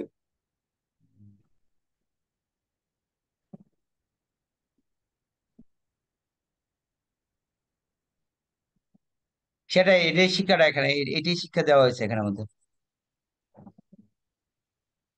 ওকে। ওকে প্রভুজি, হরে কৃষ্ণ, ধন্যবাদ, অশেষ ধন্যবাদ প্রভুজি, অনেক গুরুত্বপূর্ণ। আর আমি যেটা বলবো প্রভু, সত্যিকার কথা কি, এটা ওই যে আমাদের অনেক ভক্তরা, জ্যেষ্ঠ ভক্ত আছে, বলতে ভয় লাগে, আপনার কাছে অত ভয় লাগে না আমার, কিন্তু আরো যারা ভক্ত আছে এখানে তাদের কাছে বলতে ভয় লাগে। সেটা হলো, আমি ব্যক্তিগতভাবে গীতার শিক্ষার উপরেই বেশি আমার নিজেকে আমি জোর দিতে চাই, বা ওটা আমি শ্রীমদ্ ভাগবত, এটাও আমার অনেক ভয় লাগে। আমি এই গ্রন্থ পাঠ করা, উপলব্ধি করা থেকে আমি মনে করি যে আমি এর ধারে কাছেও নেই। তবে শুদ্ধ ভক্ত যখন পাঠ করে সেটি শ্রবণ করা আমার উচিত, বা আমি করতে আগ্রহী। আর শ্রী চৈতন্য চরিতামৃত, এটি তো আরো ঊর্ধ্বের, এটি পিএইচডি লেভেলের। এটি যথাযথভাবে হৃদয়ঙ্গম করা আমার মতো অধম পাপীর পক্ষে কোনোভাবেই সম্ভবই নয়। তবুও আপনাদের মতো যারা শুদ্ধ সিনিয়র আরো আমাদের গুরুবর্গ রয়েছে, তাদের কৃপায় বা তাদের শ্রীমুক্তকে শুনলে পরে হয়তো আমার মানে তাড়াতাড়ি এটাকে কার্যকরী একটি কৃপা আমার মধ্যে আসতে পারে প্রভু, আমি এটা অনুভব করি। এটি উপলব্ধি করা, নিজে পাঠ করে বা এটাকে যে আমি বুঝে ফেলবো, বা এটা আমি খুব বাংলা ভালো পারি দেখে আমি সবকিছু পড়লেই বুঝে ফেলবো, এরকম নয়। এর এর যে অর্থ, ওই যে রায় রামানন্দ প্রভুর সাথে মহাপ্রভুর কথোপকথনের মধ্যে আমি খুব মানে প্রায় মনে করি যে রায় রামানন্দ যখন বলতেন মহাপ্রভুকে, প্রথমবার বলতেন, প্রথমবার সেই উত্তরটা শুনে মনে হচ্ছে না এটা তো সঠিক বলছেন উনি। মহাপ্রভু বলে ইহা বাহ্য আগু কহার। দ্বিতীয়বার যেটা বলতেন না, আগে যেটা বলছে তার চাইতে তো দ্বিতীয়বার যেটা বলছে এটা তো আরো বেশি, এটাই এটাই সঠিক। মহাপ্রভু বললেন ইহা বাহ্য আগু কহার, তখন রায় রামানন্দ আবার পরের বার এর চাইতেও আর একটা উত্তর দিতেন। সেটা সেটা মহাপ্রভু সেবারও বলতেন, তৃতীয়বারও বলতেন যে না, ইহা বাহ্য আগু কহার। তো চতুর্থবার যখন রায় রামানন্দ বলতেন এইটা, মহাপ্রভু তখন এটাকে মানে সিদ্ধান্ত হিসাবে সেটাকে গ্রহণ করে নিতেন। তো প্রত্যেকটাই কিন্তু সঠিক, কিন্তু এর যে শুদ্ধতার স্তর অনুযায়ী উন্নততর অর্থ, উন্নততর উপলব্ধি, উন্নততর হৃদয়ের গ্রহণ, সেটা প্রভু শুদ্ধ ভক্তের মাধ্যমে লাভ হয় আর কি। হরে কৃষ্ণ। এই জন্য বলছে ভাগবত পড়ে ভাগবত স্থানে, মানে আমরা নিজেরা বুঝতে পারবো না, আচার্যদের দৃষ্টিকোণ থেকে বুঝতে হবে। এবং আমি যখন এই বিষয়টা নিয়ে স্টাডি করি, তখন আমার কাছে একটা জিনিস মনে হয়েছে, সেটা হচ্ছে শ্রীমদ্ ভগবত গীতার যে শিক্ষা এবং ভাগবতের শিক্ষার দুইটার শিক্ষার আলোকে চৈতন্য চৈতন্য পড়তে হবে, নাহলে বোঝা যাবে না। কারণ এটা লিঙ্ক আছে, একটার সাথে একটা লিঙ্ক আছে। বললাম না যে গীতাতে যে সূত্র আকারে দিয়েছেন, এটা বিস্তৃত ব্যাখ্যা করছেন ভাগবতে। আবার ভাগবতে যেটা দিয়েছে সূত্রাকারে, এটা বিস্তৃত ব্যাখ্যা করছে চৈতন্য চরিতামৃতে। তাই চৈতন্য চরিতামৃত কেন এত উন্নত লেভেলের শিল প্রভুপাদ এটাকে প্রেজেন্টেশন করেছেন এবং পিএইচডি লেভেলে কেন বলছেন, এটা হচ্ছে প্রেম, প্রেম গ্রন্থ। তো আমাদের চোখ তিন প্রকারের চোখ আছে, একটা হচ্ছে জ্ঞান চক্ষু, আর একটা হচ্ছে জড় চক্ষু, আর একটা হচ্ছে প্রেম চক্ষু। তো প্রেম চক্ষু হচ্ছে এই চৈতন্য চরিতামৃত, প্রেমাঞ্জন চরিত। তো এগুলো হবে, আমরা যদি ইসকনে আসি অবশ্যই হবে। কারণ এই আলোকিত ইসকন পরিচালিত হচ্ছে, হবে হবে, অবশ্যই হবে। হরে কৃষ্ণ। তো আমি অনেক আনন্দিত আহ, তো আপনাদের সাথে যুক্ত হতে পেরে। বা আমিও চৈতন্য চরিত্র বেশি চর্চা করি না, কিন্তু যখন বিষয়গুলো আহ, আসে, তো তখন একটু ভাবনা করি মানে আসলে বিষয়টা কি হতে পারে। তো এখানে আজকে যে আলোচনা করা হয়েছে এটা দুইটা লিঙ্কে বেস করে করা হয়েছে। একটা হচ্ছে চেতুর্দর্পণ মার্জনম, এই যে ছোট কথাটা তো মহাপ্রভু বলে দিল, কিন্তু এটার পিছনে কত বড় হিস্টোরি সেটা প্রকাশ করলেন। আর ভাগবতে বললো যে জীবের মঙ্গল কিভাবে হবে, শৌনক ঋষি প্রশ্ন করলেন। তো এখানে সুত গোস্বামী বলছে যে যদি শ্রবণ করো জীবের মঙ্গল হবে, এই প্রশ্নের উত্তর শ্রবণে দিয়েছেন। তো এখন আহ শ্রবণ যদি আমি ভগবানের কথা শ্রবণ করতে চাই, তাহলে আমার কি কোয়ালিটি প্রয়োজন? তাহলে আমাদের গোবিন্দ কোয়ালিটি গোপাল প্রয়োজন বলো। হচ্ছে হৃদি হরে অন্তস্থিত কৃষ্ণ। অবদ্রাণী বিদুনিত গোবিন্দ সুনিচ্ছতা, গোপাল বলো। হৃদি অন্তস্থিত অবদ্রাণী, হৃদি অন্তস্থই অবদ্রাণী। তো হৃদি অন্তস্থই অবদ্রাণী যে বলছেন ভাগবতের মধ্যে এই শব্দটা, তো এই শব্দটা কিভাবে বুঝবে জীব, আমরা কিভাবে বুঝবো যে আমাদের হৃদয়ের অভদ্রগুলো কিভাবে দূর করব? ওইটাকে মহাপ্রভু একটা বিশাল তার ভক্ত পরিবেশকে নিয়ে বিশাল একটা পরিষ্কার পরিচ্ছন্ন অভিযান চালাই দিল। হ্যাঁ, এবং এই যে কাকড় তৃণলতা এগুলার এক একটার সাথে এক একটা সম্পর্ক এখানে বক্তৃ ঠাকুর বললেন। তো দেখুন এই যে পরিষ্কার পরিচ্ছন্ন বা এই যে গুন্ডিচা মন্দির মার্জন লীলাটা কত গুরুত্বপূর্ণ। আমার কাছে এটা অনেক গুরুত্বপূর্ণ মনে হয়েছে। তো আমরা তো ভাবি যে মন্দির মার্জন হবে, সবাই যাও ঘোরাঘুরি করে কেউ ঝাড়ু দো জল দো দিয়ে চলে আসে, এরকম না। এখানে অনেক বিষয় শিখে আছে, লিডারদের মনোভাবের কথা বলা হয়েছে। এবং একজন সেবা করতে গেলে আমাদের মিলেমিশে করতে হবে। এবং কেউ যদি সেবা ঠিক মতো না করে তাকে এত বেশি ধমক টমক দেওয়া যাবে, তার ভালোবাসা আন্তরিকতা করে সেবায় যুক্ত রাখতে হবে। অনেক বিষয়, সুন্দর সুন্দর বিষয় এখানে ফুটে উঠছে অনেকগুলো দিক। ওকে, হরে কৃষ্ণ। প্রভু, আমাদের কান্তা মাতাজি কিছু বলতে চাচ্ছে। হ্যাঁ প্রভু, এত তথ্যবহুল ক্লাস আজকে, আমার দুর্ভাগ্য। আমি আমি আমি শুনেছি, পুরো ক্লাসটাই শুনেছি। আমার মনে হয় আরো আরো একবার শুনতে হবে। কাইন্ডলি আমাদের হোয়াটসঅ্যাপে দিয়ে দেবেন ইয়াটা, লিঙ্কটা, ভিডিওটা। হ্যাঁ হ্যাঁ, মাতাজি রেকর্ডিং হয়েছে, দেওয়া যাবে। হ্যাঁ হ্যাঁ প্রভু, থ্যাংক ইউ প্রভু। আমাদের পাঠক প্রভু, আপনার চরণে আমার মিনতি, কে কৃপা করবেন আমি যেন আপনাদের মতো ভক্তদের যে এই যে মানে ভাব ভক্তিমূলক যে বিষয়গুলো, সেগুলো যেন আমি যে আপনারা যে ব্যাখ্যা করেন সেগুলি যেন অন্তত হৃদয়ঙ্গম করতে পারি। অবশ্যই। হরে কৃষ্ণ। হরে কৃষ্ণ। তো আহ বিশেষ করে দুই ভ্রাতৃদ্বয় গোবিন্দ গোপাল প্রভু এবং কৃষ্ণ গোপাল প্রভু, মানে এই একটা রেগুলার আমার কনসেপ্ট থাকলে তাহলে ভালো হয়। তো আপনি বলছিলেন যে 2 মাসে একবার একটা ক্লাস দেওয়া, তো ওইভাবে আপনি ইয়ে করবেন, আমাকে অবহিত করবেন। অবশ্যই আমি কোনো একটা বিষয় নিয়ে ধারাবাহিকভাবে আলোচনা করব। এটা একটা প্রস্তুতি। আর মর্নিং এর যে প্রোগ্রাম হয় সেখানেও যদি যদি ভাগবতের বিষয়ে কোনো সুযোগ থাকে আমাকে বলবেন, আমি আপনাদের সাথে যুক্ত থাকতে চাই। অবশ্যই এটা প্রভু, আপনার এটা একটা আপনার আন্তরিকতা, প্রীতি। থাকলে সবাই আমরা মুখমণ্ডল আমরা দর্শন করলাম এখানে আজকে আমাদের ক্লাসে। আমাদের ভক্তি শাস্ত্রে একজন স্টুডেন্ট মাতাজি খুব আন্তরিক, আমাদের ফাল্গুনী মাতাজি, কলকাতার মাতাজি। আমি অনেকটা ইনফরমেশন দিয়েছিলাম, অনেকে যুক্ত হয়েছিল, পরে আবার হয়তো হাতে মাতাজি যুক্ত হয়েছে। মাতাজিকে অনেক ধন্যবাদ। প্রণাম। আমি মাতাজি এই গ্রুপের সাথে আপনি যুক্ত থাকার চেষ্টা করবেন, হ্যাঁ, প্রতি সপ্তাহে থাকে, তাহলে আপনার আর একটু প্রীতি বৃদ্ধি হবে। হ্যাঁ,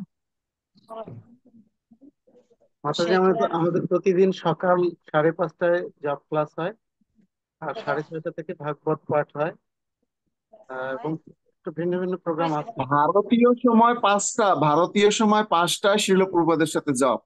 মাতাজি তো ভারতের। ইয়াতে আমাদের বর্ণমালিনী মাতাজি বা কে যেন আরেকজন কি যেন বলতে চেয়েছিলেন। একটা দেওয়া একটা তারা বনমালীন মাতাজি বলুন।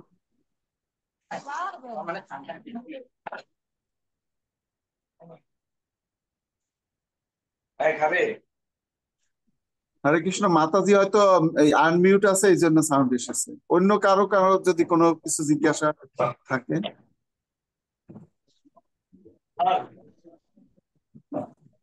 হরে কৃষ্ণ প্রভু, হরে আমার কৃষ্ণ। সহস্র প্রণাম গ্রহণ করুন প্রভু। বৈদিক কালচার ওয়ার্ডের সমস্ত ভক্তবৃন্দের চরণে আমার প্রণাম প্রভু। আসলে কি বলবো, বলার কোনো ভাষা নেই। এত সুন্দর ভাবে এত সুন্দর আলোচনা প্রভু, আসলে কখনো শুনি নাই। তো নিজেকে অনেক ভাগ্যবতী মনে করি প্রভু। মাঝে মাঝে এই বৈদিক কালচার ওয়ার্ল্ডে এসে আমাদেরকে এই আনন্দ দান করবেন। অজানা তথ্য আজকে জানতে পেরেছি প্রভু। কি বলবো, আমার বলার কোনো ভাষা নেই প্রভু। মানে আমার কি, আমি আসলে নিজেকে নিজেকে অনেক ধন্য মনে করছি প্রভু। আমার অনুরোধ রইলো মাঝে মাঝে আমাদেরকে এই আনন্দটা দান করবেন প্রভু। আসলে আমরা কলিহত জীব, হ্যাঁ, আপনাদের মধ্যে শুদ্ধ ভক্তের দর্শন পেয়ে যেন আমরা উদ্ধার হতে পারি প্রভু। এটি আপনার শ্রীপাদ পদ্মে আমার প্রার্থনা প্রভু। কি বলবো, আমার বলার কোনো ভাষা নেই। তো আপনাদের মতো শুদ্ধ ভক্তের দর্শন পাওয়ার জন্য আসলে মন মাঝে মাঝে ছটফট করে, কিন্তু কি বলবো, আমরা তো পাপী তাপী মানুষ প্রভু। আপনাদের চরণ স্পর্শের জন্য আমরা আপনার এই জন্য আমরা উদ্ধার হতে পারি। হরে কৃষ্ণ প্রভু, আমার বিনম্র প্রণাম গ্রহণ করুন প্রভু। আমার হরে কৃষ্ণ। অপরাধ হরে ক্ষমা কৃষ্ণ। করবেন। হরি হরে বল কৃষ্ণ। হরি। ঠিক বল। হরে কৃষ্ণ। আর যদি কোনো ভক্ত কিছু বলতে চান, বলতে পারেন এই মুহূর্তে।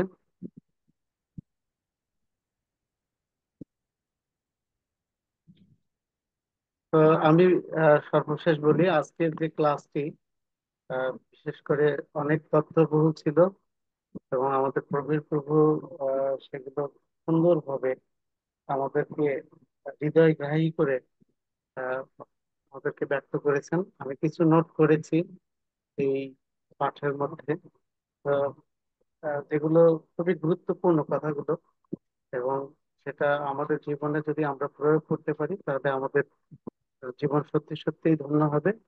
এবং আহ, প্রভুপাদের যে মনোভাব, তার যে মিশন এবং ভিশন, সেটি আমরা পূর্ণ করতে পারবো। তো আমি প্রভুকে আমার সশ্রদ্ধ প্রণাম জ্ঞাপন করছি। প্রভু আমাদেরকে এইভাবে কৃপা করবেন এবং ভবিষ্যতে আপনাকে আমরা নিয়মিত পেতে চাচ্ছি। তাতে করে আমাদের ভক্তরা আরো বেশি উপকৃত হবে। তো বৈদিক কালচারাল ওয়ার্ল্ড দিনে দিনে আরো বেশি সমৃদ্ধ হবে, ভক্তরা বেশি উপকৃত হবে। হরে কৃষ্ণ। আপনাকে বৈষ্ণবী প্রণাম জানাচ্ছি। বাঞ্ছা কল্পতরুভ্যশ্চ কৃপা সিন্ধু অবশ্যই। কৃপা সিন্ধু ব্যবচ পতিতানাং জানান। পাবনেভ্যো পাবন বৈষ্ণবের প্রণাম।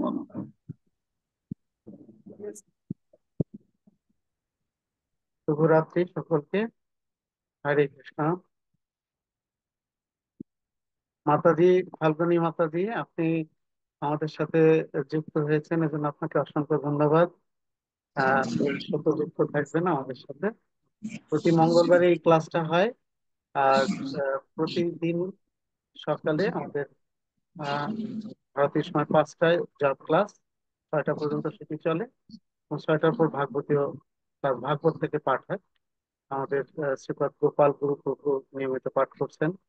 আর প্রতি শনিবারে আহ শিল প্রভুপাদের জীবনী গ্রন্থ প্রভুপাদ থেকে পাঠ হয়। এবং রবিবারে একটি ক্লাস হয়, সেটি হচ্ছে বৈকুণ্ঠ শিশু শিক্ষা আনন্দ আসর। আমাদের কান্তা মাতাজি কিছুক্ষণ আগে কথা বলছিলেন, মাতাজি সেই ক্লাসটি নিয়ে থাকেন। যদি ছোট্ট শিশুরা অংশগ্রহণ করতে চায়, সেই ক্লাসটিতে অংশগ্রহণ করতে পারে। ঠিক আছে প্রভু। আমাদের বড়রাও অংশগ্রহণ করে ওই ক্লাসটাতে, তারা উপকৃত হয়। ঠিক আছে মাতাজি। হরে হরে কৃষ্ণ। কৃষ্ণ।